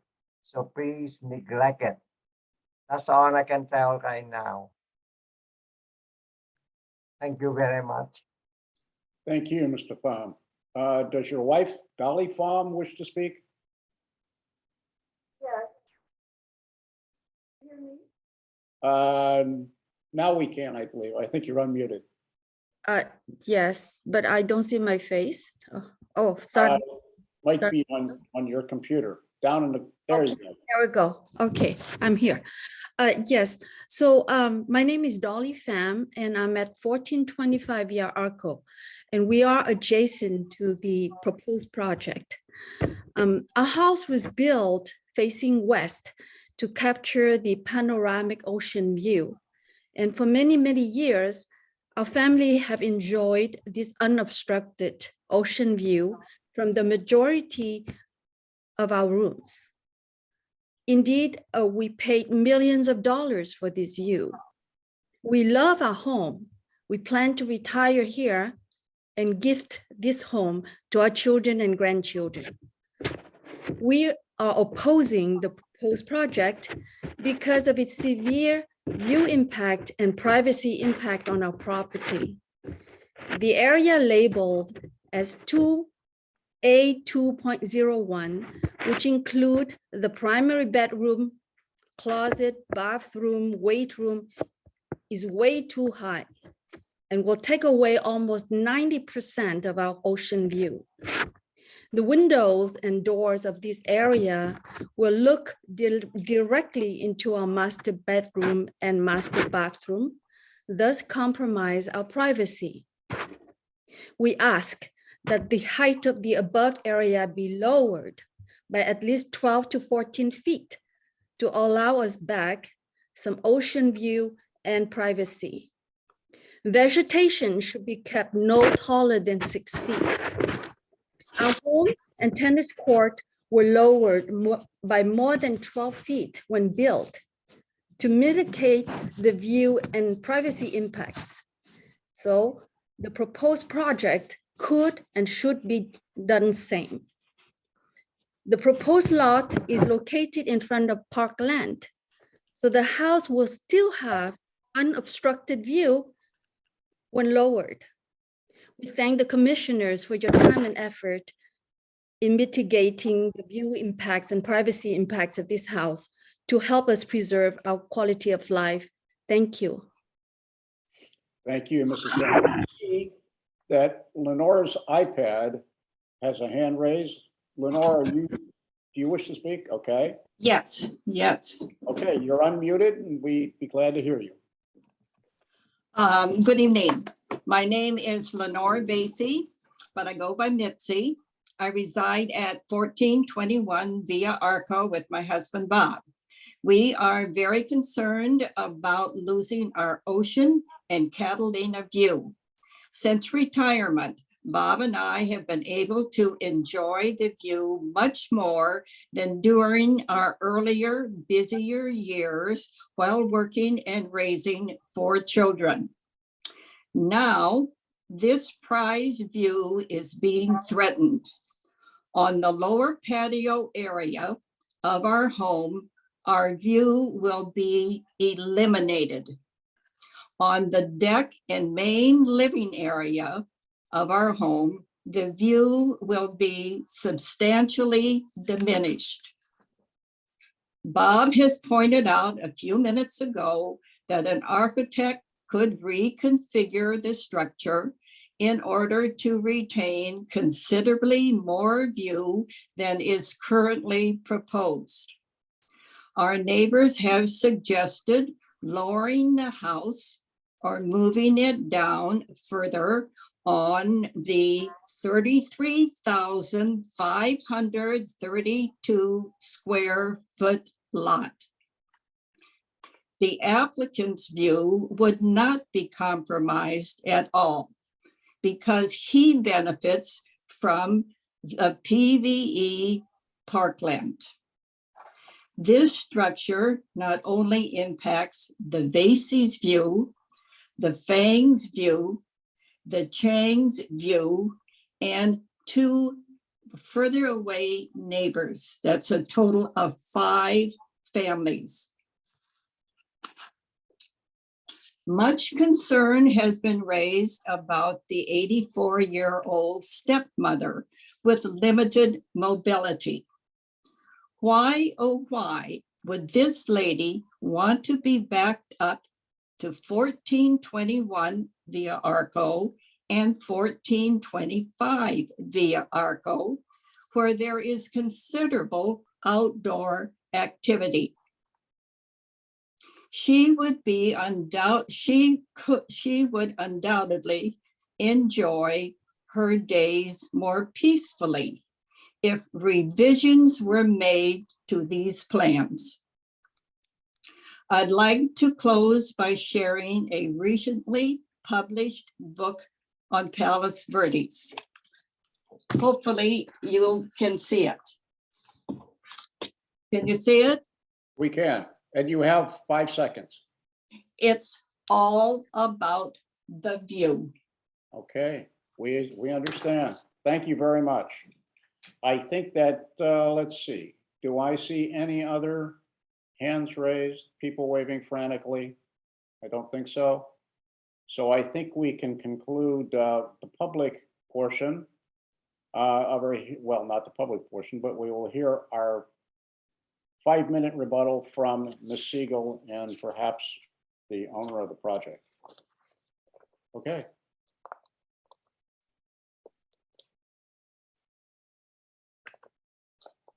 Thank you. Can I go back to my slides? Thank you so much. So many of the comments that were just made by the neighbors, which I appreciate, are false. They did not do the work that I did in terms of view. So here we are at 1425 via Arco, 2nd floor library. This is the view. Next, 2nd floor library. This is the view. Next slide, please. You can see they have not. This is the privacy concern that Ms. Fan brought up. There is no way that my house looks at her private space, and you can see it from inside the renders from my house towards their property. There's no possible way. Next slide, please. This is the view from 1600 Upper Paseo La Cresta. You can see at the very corner my house, tiny little clip. Next slide. This is the view again from 1600. You can't even see our house. Next slide, please. This is the view from as our house will be built, which just takes the place of what already is all directly behind it. Next slide view. Next slide. Again, another view. And this is the view of my house at its natural grade, where I'm moving as little amount of property as or soil as property, that it's designed at existing grade and developed to preserve to the greatest extent practical the natural features of the land, including the existing topography and landscaping. Next slide. If you were to ask me to sink my house 3 feet into the ground because I can't move it down the hill, because I have setbacks that I absolutely have to comply with, this is what my house would look like. Thank you. Now I'm going to turn it over to our attorney, Paul Pearlson. Thank you. Hi, everyone. Thank you for the time. I hate to sound like an attorney, but since I am, I will. Pursuant to the ordinance, this is the only spot that this house can be built on. And we have statements from Ms. Siegel, who all of the engineers, architects, designers involved in this project have said the same thing. You cannot build it down the hill. Even if you tried, it would require all kinds of issues that have to be resolved. But with the setback issues, it can't be done. You also have, there was a comment about Mr. Mandel's stepmother not enjoying the backyard or something. Well, according to the Americans with Disabilities Act, and maybe we can get a comment from the city attorney on this, or the California Unruh Act, she cannot go downstairs. So having a down the hill approach to this house will not work, even if you could with the setback issues, which you cannot. So the bottom line is that views are not absolute. What the neighbors are saying is, you can't build a house here. Well, that is against the law. And this is the only place it can be built. And all you have in this ordinance is a reasonableness, practical requirement as far as view obstruction. You can obstruct. It just has to be not unreasonable, which is an objective standard. And they've done everything possible from the get-go to be proactive, to be reasonable. Single-story residence, unlike the neighbors' residences, by the way, trying to protect the privacy as much as possible, which they have done. And you can't object to a presentation based on statements from engineers, architects, etc., with photos that we took to show what the actual minimal impairment was, by saying an architect friend of mine tells me that you can do this, or statements that this obstructs 90% of my house, where the photos and other information show completely otherwise. So, I appreciate these neighbors. I understand every neighbor in the city is concerned about their views. But if you go by the ordinance, this has to be approved. It's the only place it can be built, and it's the only way that you can preserve the topography, which has to the greatest extent, practical standard, rather than the view section of the ordinance, to the extent reasonably practical. Your time is expired. Thank you very much. Okay. I thank you for your comments. I thank all of the people who have participated in this public hearing, as well as the previous ones. We appreciate the comments of neighbors. It helps us make better decisions. So thank you. We'll conclude the public hearing and turn now to our commission discussion of the project. Would someone like to begin? I actually have one question for the applicant, if I could, please. Sure. Could we unmute the applicant? We're unmuted. Okay, thank you. Thank you.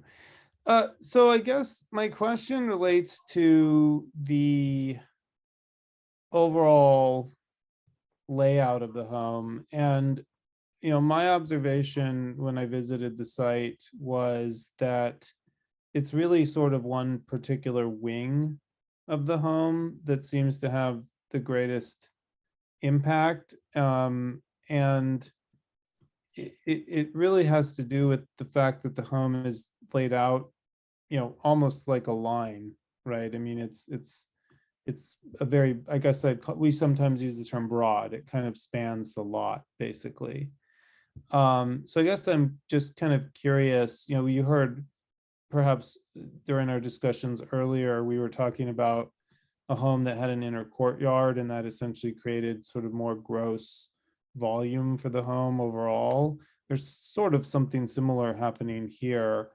I'm curious if you could just comment on, what's driving, I mean, you're right that it's relatively close to the setbacks, but what's driving that particular shape for this home?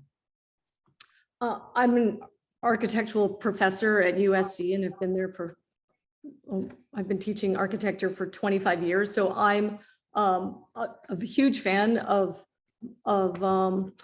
legacy. And I'm also a firm believer that you want to sort of impact the land as little as possible. I believe that This house is a modestly designed house on a large lot. It's obviously a lot that's never been built on. So whoever comes along and wants to make something on it, there's going to be objection. I think that's human nature. I feel like we have been incredibly proactive from the get-go on this design. We've visited the homeowners association at least a dozen times. We understand all of the surrounding neighbors, their houses, and we designed it so that it would impact them as little as possible. And it's also a single-story residence. The art jury insisted that my roof pitch had to be a 2 to 12 in order to get a livable space so you could walk in the front door at a 2 to 12 pitch. I'm already at an 8-foot ceiling at my lowest point. I can't go anywhere else with this house. I've got setbacks. I have a single-story house. I have a basement that's set down in the ground. I've done everything possible within the setbacks. It's an upward slope. I can't go anywhere else. I'm maxed out all around. So I can't create a courtyard. I'm not interested in creating a courtyard. The beauty of this house is in its simplicity and its modesty. Look at around, all the neighbors around me have, 2 and 3 story structures. Their views are not obstructed.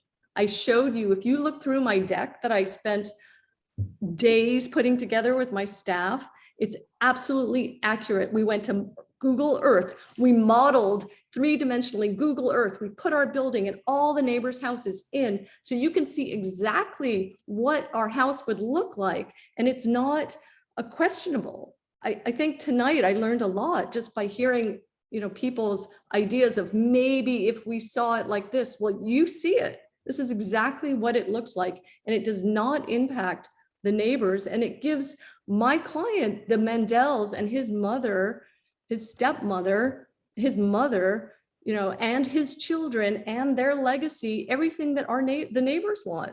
They want a lifelong house that they can enjoy, that they appreciate the neighbors. Yeah, no, thank you. No, I appreciate it. Thank you. Okay. Okay, and now I do have a question. What are the plate heights for the garage on the first floor? What is gather that you have kind of like a volume roof. You don't have just a ceiling plate. You have like a volume roof in the structure. Right, I go, my unmuted. Sorry, Yes. I go from an 8 because I have to have a 2 and 12. Originally, I had a different roof slope, but the art jury insisted that I change it. There's nowhere else to go with the art jury. This is the only thing that they would approve. So I think that's you why had an inverted roof, actually. I tried that. That's a very good question. That's actually where I started, and that would have helped. But they had me go through, a redesign on the roof for that very reason. So I can't go. I went to the art jury first because I knew that I needed their approval. That's what everyone told me. The question was, what is your plate heights? I know you're passionate and you're a great advocate, but well, in the spirit of trying believe. to moderate our time commitment here, I fully appreciate what you're saying. I may be able to help answer the question. Just looking at the renderings, it appears that the plate height is sloped, right? In other words, it's higher in the front and lower in the back, and that's fairly consistent, right? In other words, the I have an offset gable. It's sort of a vaulted ceiling of sorts, basically. It's a modified A. It's a gable roof. It's like every other roof in that area that's not covered in. Bob, I have that the garage has 11.5-foot plate heights and the house has up to 12.5-foot because of how the roof is done.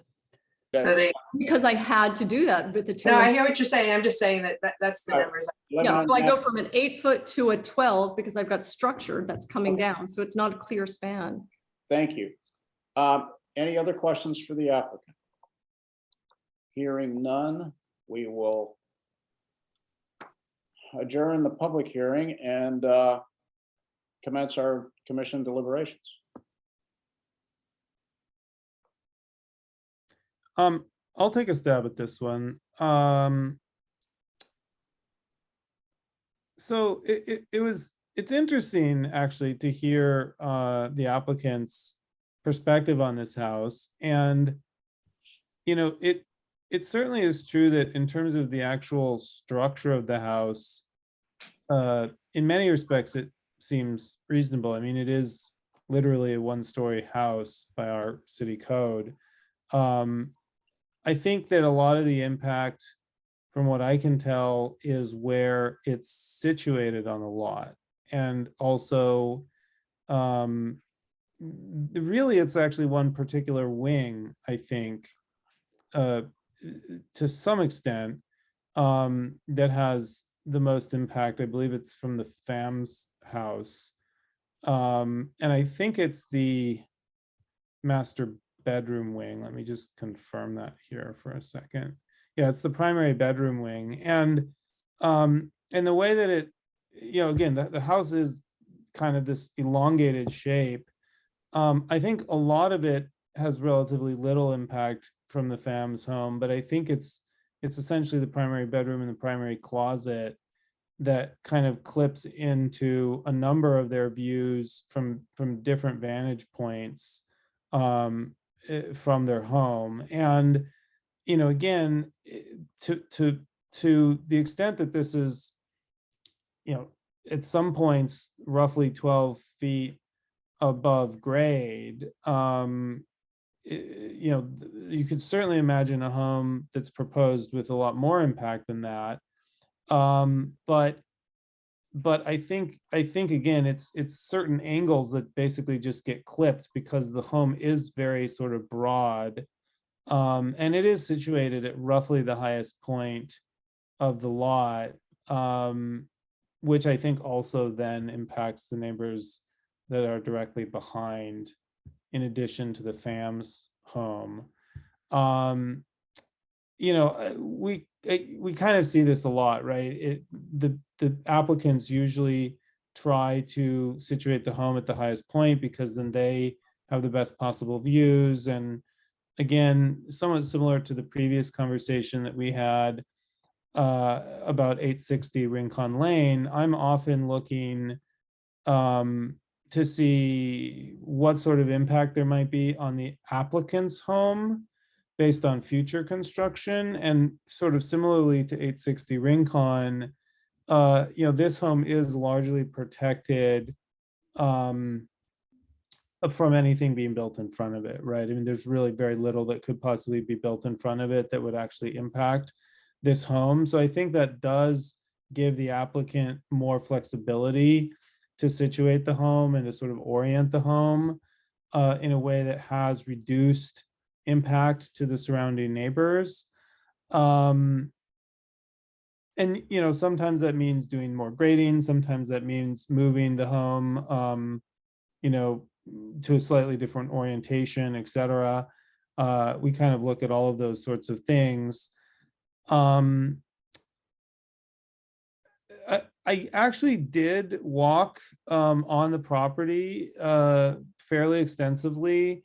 I don't actually, you know, there's usually a point of sort of diminishing returns where it starts to impact the applicant's proposal too much, right? Whether that's because their own views start to become impacted by trees or other obstructions, or you know, there's simply kind of, it's more difficult to build at a certain point. I actually will admit that I don't recall, you know, exactly how this lot, you know, is sort of sloping and shaped. But what I can say is that I think where this house is positioned currently and where it's oriented, and the way it's oriented, and the way that it's broad, it really does have impacts that go beyond what we would normally allow. So I think my recommendation for the applicant would be to study the orientation and study the location of the home. And even just kind of, again, sort of the basic shape. I mean, it's kind of an interesting geometrical shape with kind of some articulation and stuff to it. And I think that's fine. That's kind of interesting, but it kind of does cause it to have more impact just the particular way that it kind of pokes into some of these view corridors. So I think that would be my feedback. Unfortunately, I don't have, I always try to be as specific as possible. Like if you go down 3.5 feet, we're in the money, right? I don't really have that here, unfortunately, on this particular project, because I think it is more about just kind of the orientation of it and the shape of it. But I certainly think that that some of that would help significantly. Yeah, I definitely agree with what Derek has just said. But before I get into comments about concerns, let me just say that clearly we have to recognize that at the size of the house at slightly under 4,400 square feet without a garage, the project is well below the average for existing homes within 300 feet and well within city guidelines. Building and lot coverage and building height are all below city guidelines as well. Unlike many homes in the area, we're looking at a 1-story, and at 2.5, I think the pitch I saw was 2.5 to 12. The roof pitch is quite low. So I think we have to acknowledge that the applicant has made some major efforts to develop a project that is compatible. I agree with Derek, though. It seems to me that the issues are elevation and positioning of the home on the lot and the resulting impacts on the neighbors. I had 2 opportunities to visit all 3 of the residents that testified this evening, the Phams, the Vacies, and the Changs. And 2 separate times I saw the same thing, and that is that the impacts to their primary scenic ocean views from main viewing areas, especially at the Pham and Vacy residence, are, in my opinion, substantial and I think need to be mitigated. The proposed house is really positioned close to the top of the lot. It's at the flat place, or the flattest place, I guess, and quite close to the neighbors. I agree. I don't know that there are necessarily privacy concerns, but there definitely are scenic view impacts, and they are significant. Sadly, the pictures I took don't look like the pictures you took. And I know what I saw, and I think the impacts are much more substantial. I did also, as I said, go into the Chang residence. I think their views are somewhat of a secondary view from the family room, kitchen, deck, and master bedroom. They're impacted. I think your photos kind of confirm what I saw, and that these views are relatively small and are already impacted by a house behind your silhouette and some other trees. The Chang residence actually is oriented more towards Paseo La Cresta to the south, and I think their primary ocean views are in that direction. I'm not saying that the impacts to the Changs are insignificant. I'm just saying that they're lesser, in my opinion, than they are to the Vacies and the Phams. So what's the answer? I love the design. I'm struggling again with what I think to be the right house, and maybe at the wrong position or the wrong location on this particular lot. I don't know. I'm not an architect, so I can't tell you what can be done. But I think a few options that I would suggest that you consider would be, I know you can't move the house too far down the hill because you have a fairly significant front setback, but I think there's still some ground you can gain. The east wing, which I think is where the master bedroom is, as I agree with what Derek said before, seems to have the most significant impact on the views of the Phams and the Vacies. I think that wing is kind of, if you want to call it the problem child, I think that is the problem child. I don't know whether that wing could be pivoted towards the south a little bit to enhance the views of the neighbors behind. I don't know to what extent you can lower the house into the side of the hill. I will say, I know you're making a very strong argument about not disturbing the natural topography. And I understand that, but if you look at many of the homes in Palos Verdes Estates, there's a lot of grading that's done to ensure the views of neighbors. I mean, the neighbor who raised the book, views are important. They definitely are. And it's not one criteria that drives the answer here. I think we're looking at all of these criteria and we're trying to find the best possible mix that works for you, the applicant, as well as takes into account, to the extent reasonably practical, the view impacts on neighbors. And I think that I don't see this as a project that can't be approved. I think it can be, but there's going to have to be what I would call some significant changes to it. Orientation, maybe digging it in a bit, maybe reducing mass on the east wing, whatever might work. But I would encourage you to look at things like that, and maybe we have an approvable project with a little bit more work. Those are my thoughts. Bob, I just wanted to point out too that most of the properties that are joining this project, they have had significant grading in them. So I think that's a common solution to the topography of this area. Yeah, and again, you've heard us say earlier, we don't want to put a house in the hole. That's not what this is. It's also a situation where you're taking a design and you're putting it at the optimal location for the applicant. And I know your criteria of not disturbing natural topography is driving this to a large extent, but I think there are collateral impacts that I think need to be mitigated. It's a balance.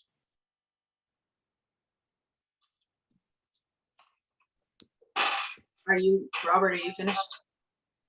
Yeah, I just like to add that I think that the design is a wonderful design. And I just agree with what everybody else has said. It just has more to do with the positioning and how we set it into the lot. So for me, I mean, I think this project, it's a reasonable size and well within our guidelines, and I do appreciate that.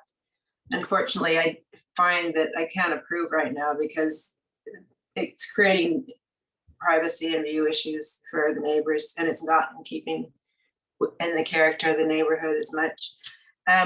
After visiting 1425 and 1421 Via Arco, as well as 1600 Paseo La Cresta and walking the lot, I believe there are reasonable and practicable measures, namely grading, moving the home closer to the front setback, and reorientation and or reducing plate heights.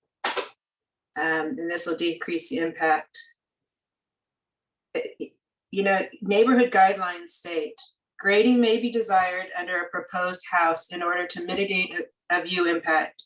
It is also recognized that grading can be an effective tool to mitigate impacts to views, massing, and privacy. And while I understand that you're saying you're trying to deal with just the first of the 4 findings we have to make, it states that that's one finding that we do use to actually help with views and privacy issues. So I think it's a reasonable thing for us to be saying because it's stated right in our guidelines. Adjacent properties graded their projects to lessen the impact of their homes for surrounding homes. While this home at 1 story should follow this path to lessen the impact on neighboring homes, the fact that of its placement on the lot, as well as minimal grading, was not followed, creating a view impact and privacy issues for neighbors. The project needs to be graded into the property and sited to have less of an impact to surrounding properties, views, and privacy from my point of view. Like I said, the garage has 11.5-foot plate heights. The home has up to 12.5-foot plate heights. The roof, it's a very cool house. There's no question about it. But some of the features create more issues. And so somehow you have to do some more mitigation to take care of that, i.e. the roof rises from the back outside wall of the house all the way to the front outside wall of the house. And then that's the top of the ridge line, and then it comes down to cover the deck. Typically, the roof ridge is in the middle, and therefore it creates twice the height of this roof, and that creates a problem. Also, because of the desire to have only one ridge line, it would appear, then the wider area, then the roof comes down lower over there. So it's just a difficult thing. So that, you know, the high garage, the high plate heights. And this is just the style of the house, but we have to offset it some way. And maybe it's lowering the plate heights, grading the structure down, and are relocating the home. The siting of the home deep on the lot away from the front setback also creates more massing issues in the sense that this project is on top of the existing homes. Moving it down closer to the front setback will help mitigate this issue. And what we see on properties is that when people, typically a lot of the homes here build close to the front setback. And then people have privacy into their yards and they're not on top of people as much. This home, it's well back from the front setback. And part of the reason you have that is because you have the home going across and then you bend it at an angle, and that angle creates a little bit more length as well. And it pushes part of it up higher on the lot and lower. I know you're going for the flattest pad, but I mean, there was one on Villa Fernandez on a steeper lot and they had to grade down for it. I think if right now the garage is sited like at 951. If the garage was pulled down to the front setback, that's about 945. So you're picking up considerable numbers by pulling it down, and you're also moving some of the massiveness away from neighbors. So I think you really have to get that garage near to the front setback, and just to keep it more cohesive for the neighborhood. So basically lowering the home into the grade, reducing the plate height of the garage, relocating the structure to the front setback. I just don't find that it's a reasonable impact. And it's difficult, like everyone's saying, to know how much it has to be lowered. But I mean, as Chair Wade said, we're talking considerable. You know, I think we're talking 10 feet plus to bring this thing down. And while that sounds like a lot, remember, moving it forward, you know, you're going to come down in your grade where you're starting at maybe 7 feet. So the numbers are there. It's just trying to figure out how to do it. And maybe you don't get to have the angle exactly you want. I don't know the answer. I mean, that's why you're the architect and you can figure out all these things. But our guidelines do say that grading is a reasonable thing for us to ask to try to make everyone. No one's going to keep their 100% view. There's no question about that. But the issue is, this is an upsloping lot. It's not a downsloping lot. We're not putting it into a hole. Most of our upsloping lots, we build near the setback in the front, and then we have to grade our backyard down with retaining walls around it so that our backyard is off of our level. So that's my input. Thanks. One other thing I'll actually just jump in and mention is that we can occasionally change the setbacks, and I don't know that that would necessarily help for this particular lot, but we've done it before. We've worked with the art jury and we've done that.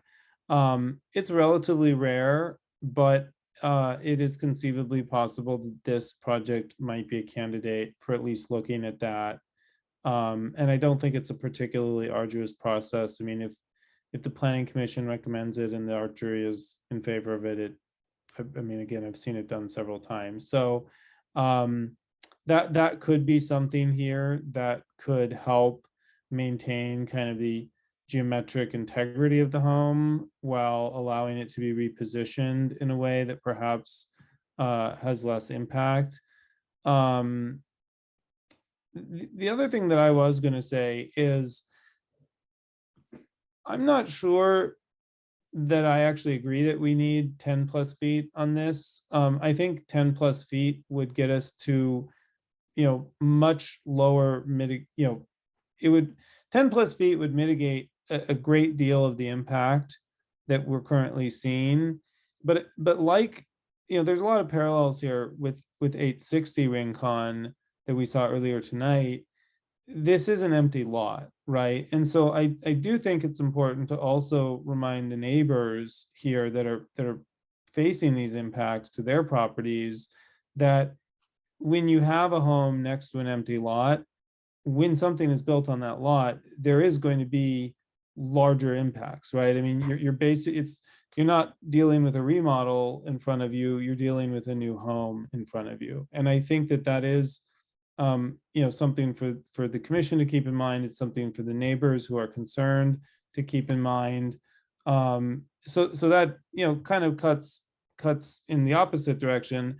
At the same time, and again, this is parallel to 860, this home really doesn't have major obstructions in front of it and won't. And so that does give the architect and the owner more flexibility to site the home in a way that reduces the impact. So I think I bring all of that up mostly just to kind of help remind all of us that there are some factors pushing in both directions here.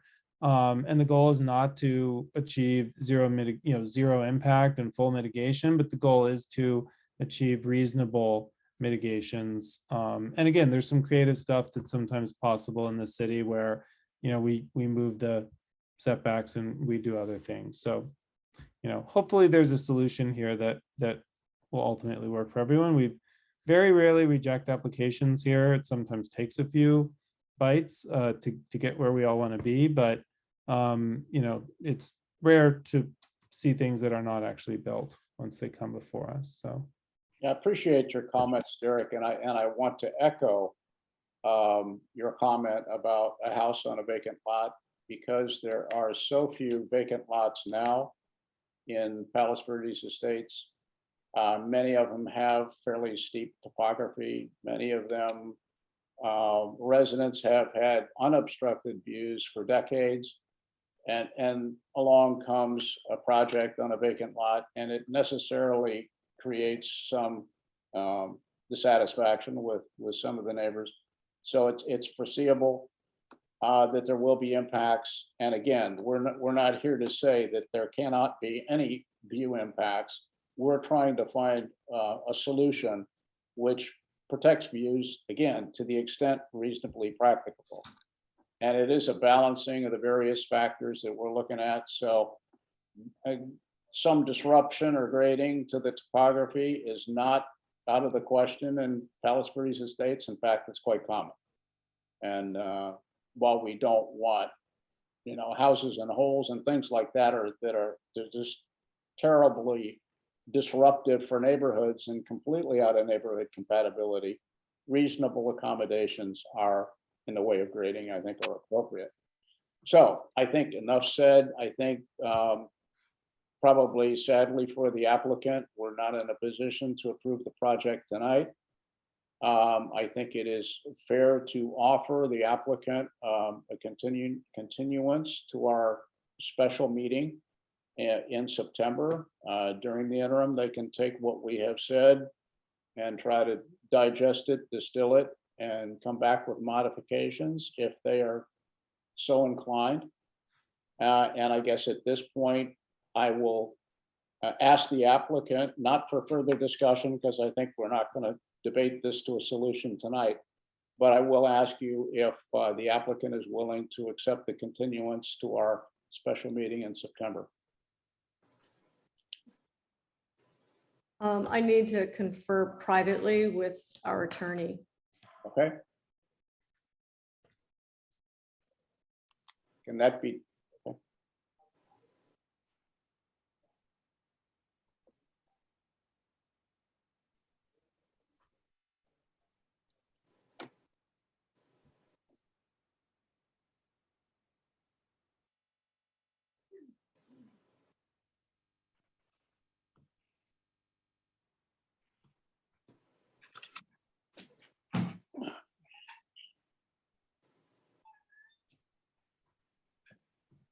Uh-oh. The household pets have discovered I'm where I am. We may have a fifth member to the commission. Maybe. Well, my toddlers are finally asleep, so it cuts in both directions. Okay, I think the applicant is back. Yes, ma'am. You need to unmute me. Okay. Yeah, I have a child too. So, we want to keep, we appreciate what you're saying, and Commissioner Lazaro, I appreciate what you're saying about trying to bend some rules in our direction. We're not interested in that.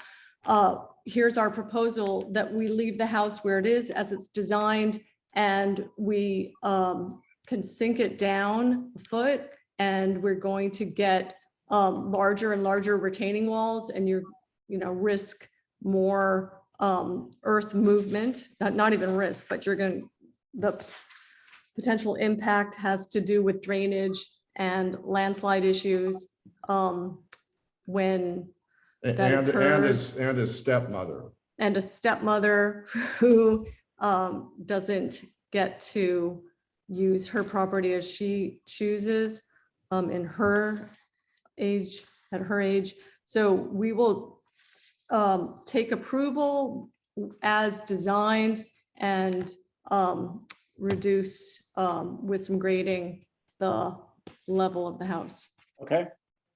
We'll discuss that among the commission, and I can start and say that I personally don't think that that is sufficient mitigation of the view issues that we have all identified. So I'm personally not prepared to accept that. I would agree. I've been on the commission for approximately 5 years now, as I've said, and seen a very wide range of homes come before the commission. This is certainly not the most impactful home that we've seen, but it is far from the least impactful home. And we very regularly look for mitigations, including plate height reductions, grading, reorienting a home, changing where the massing sits to adjust the impact. This is a very large lot. It is a lot that affords the applicant a great deal of options with respect to all of those possibilities and more. And so based on that, I can't make a finding that we have exhausted all of the reasonable options to mitigate the impacts. So I understand that they're very focused on reducing the grading, and we certainly appreciate that. And there are homes where that is kind of the overriding primary concern. We've seen some where they have sort of triple retaining walls, just to have a garage, have access to a road or something because the home has been dug so much or moved so much. That's absolutely not the case here. I am unable to make the findings that we have reasonable mitigations, both in terms of the view impacts and in terms of just the overall massing, the siting and the compatibility with the neighboring homes.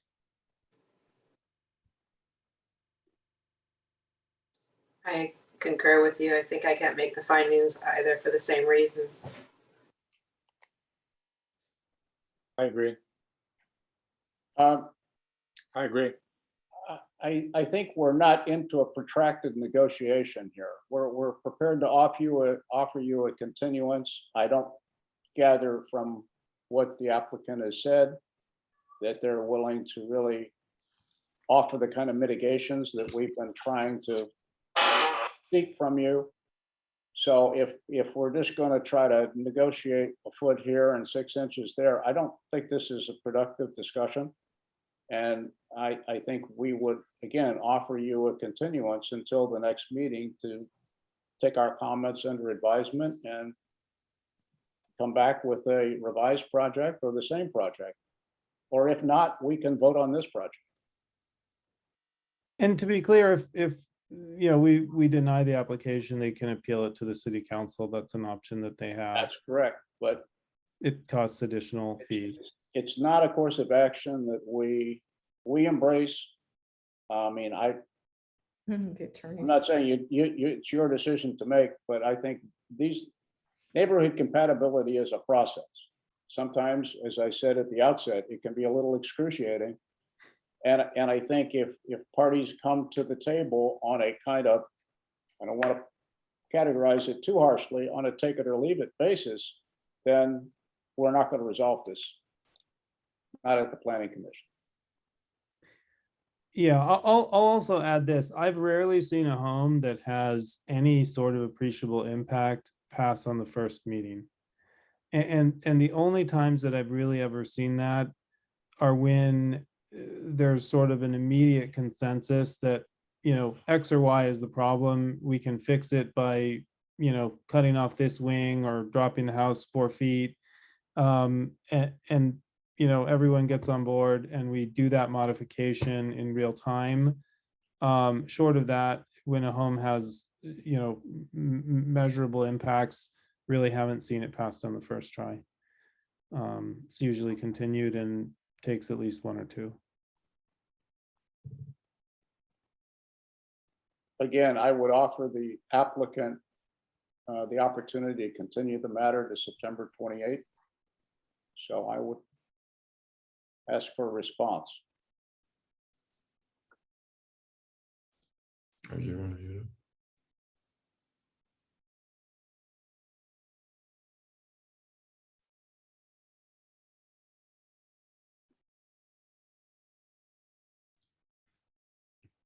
I hate to put the city attorney's office on the spot, but there's a question, a significant question, whether you're violating the Americans with Disabilities Act and the comparable California statute. But if they don't want to opine on that, that's all right. We appreciate it. I think we'll take our chances with the appeal, and if the appeal is denied, we can come back and revisit, and we appreciate all the time. Okay. Then I will make a motion that we deny the neighborhood compatibility and grading permit applications for new single-family residents at 1520 Paseo La Cresta as proposed, for reasons specifically, among others, that the project does not address the impacts to scenic views of surrounding neighbors in a reasonably practicable fashion.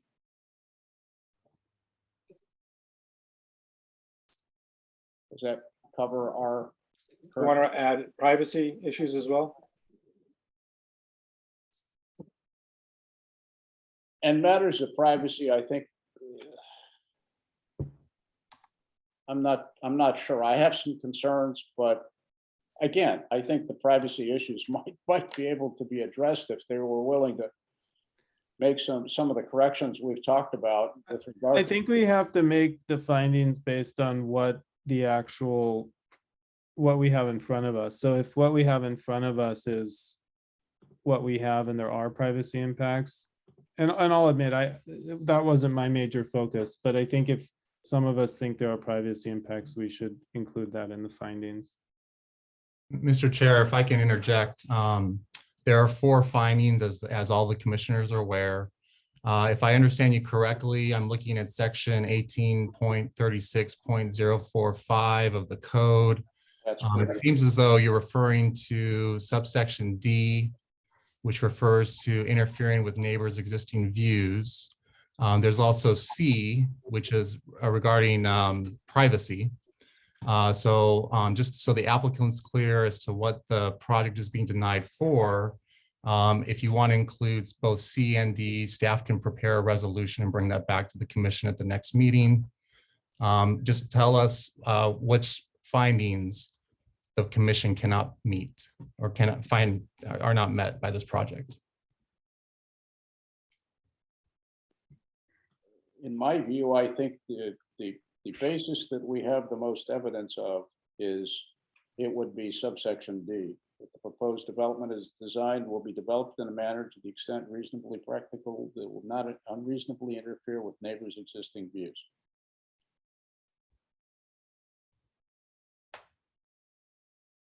If other commissioners feel that other subsections are relevant to this. I guess I would raise, what about B? Because I don't think the neighborhood character is with the homes pushed back so far from the front setback, which creates some of the issues here because it's pushed so far back, everything feels much more massive to the neighbors.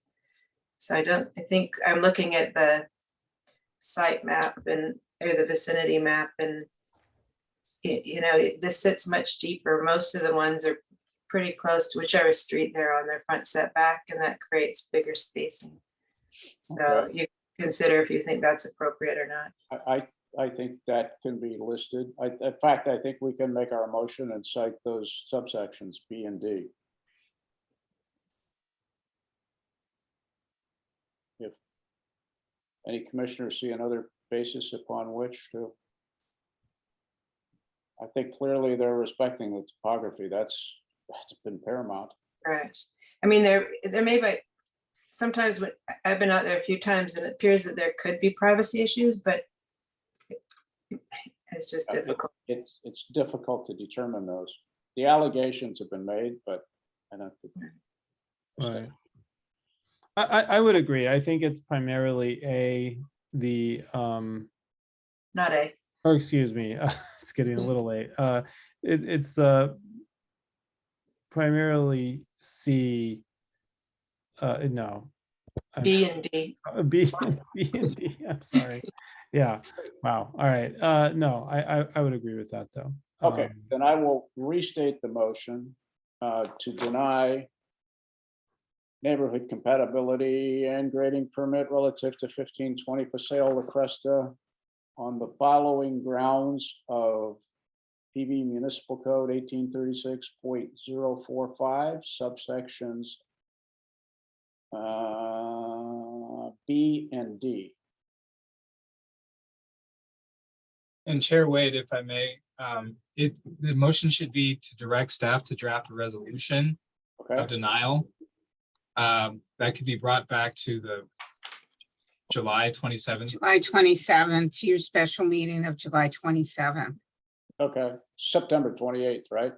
No, July 27th. You have a meeting next week. I will do a resolution denying it. That'll go in consent. Okay, we can do that. Do I need to restate the whole thing again? Okay. No, we got the findings that can't be made. They're B and C of 18.36.0. B and D. B and D. Yeah, I apologize. I think I got that headed down the wrong direction there. Okay, so moved. We have a second. Yes, ma'am. I'll second. May we have a roll call, please? Commissioner Foster, Aye. Commissioner Niндик, Aye. Vice Chair Lazaro, Aye. Chair Wade. Aye.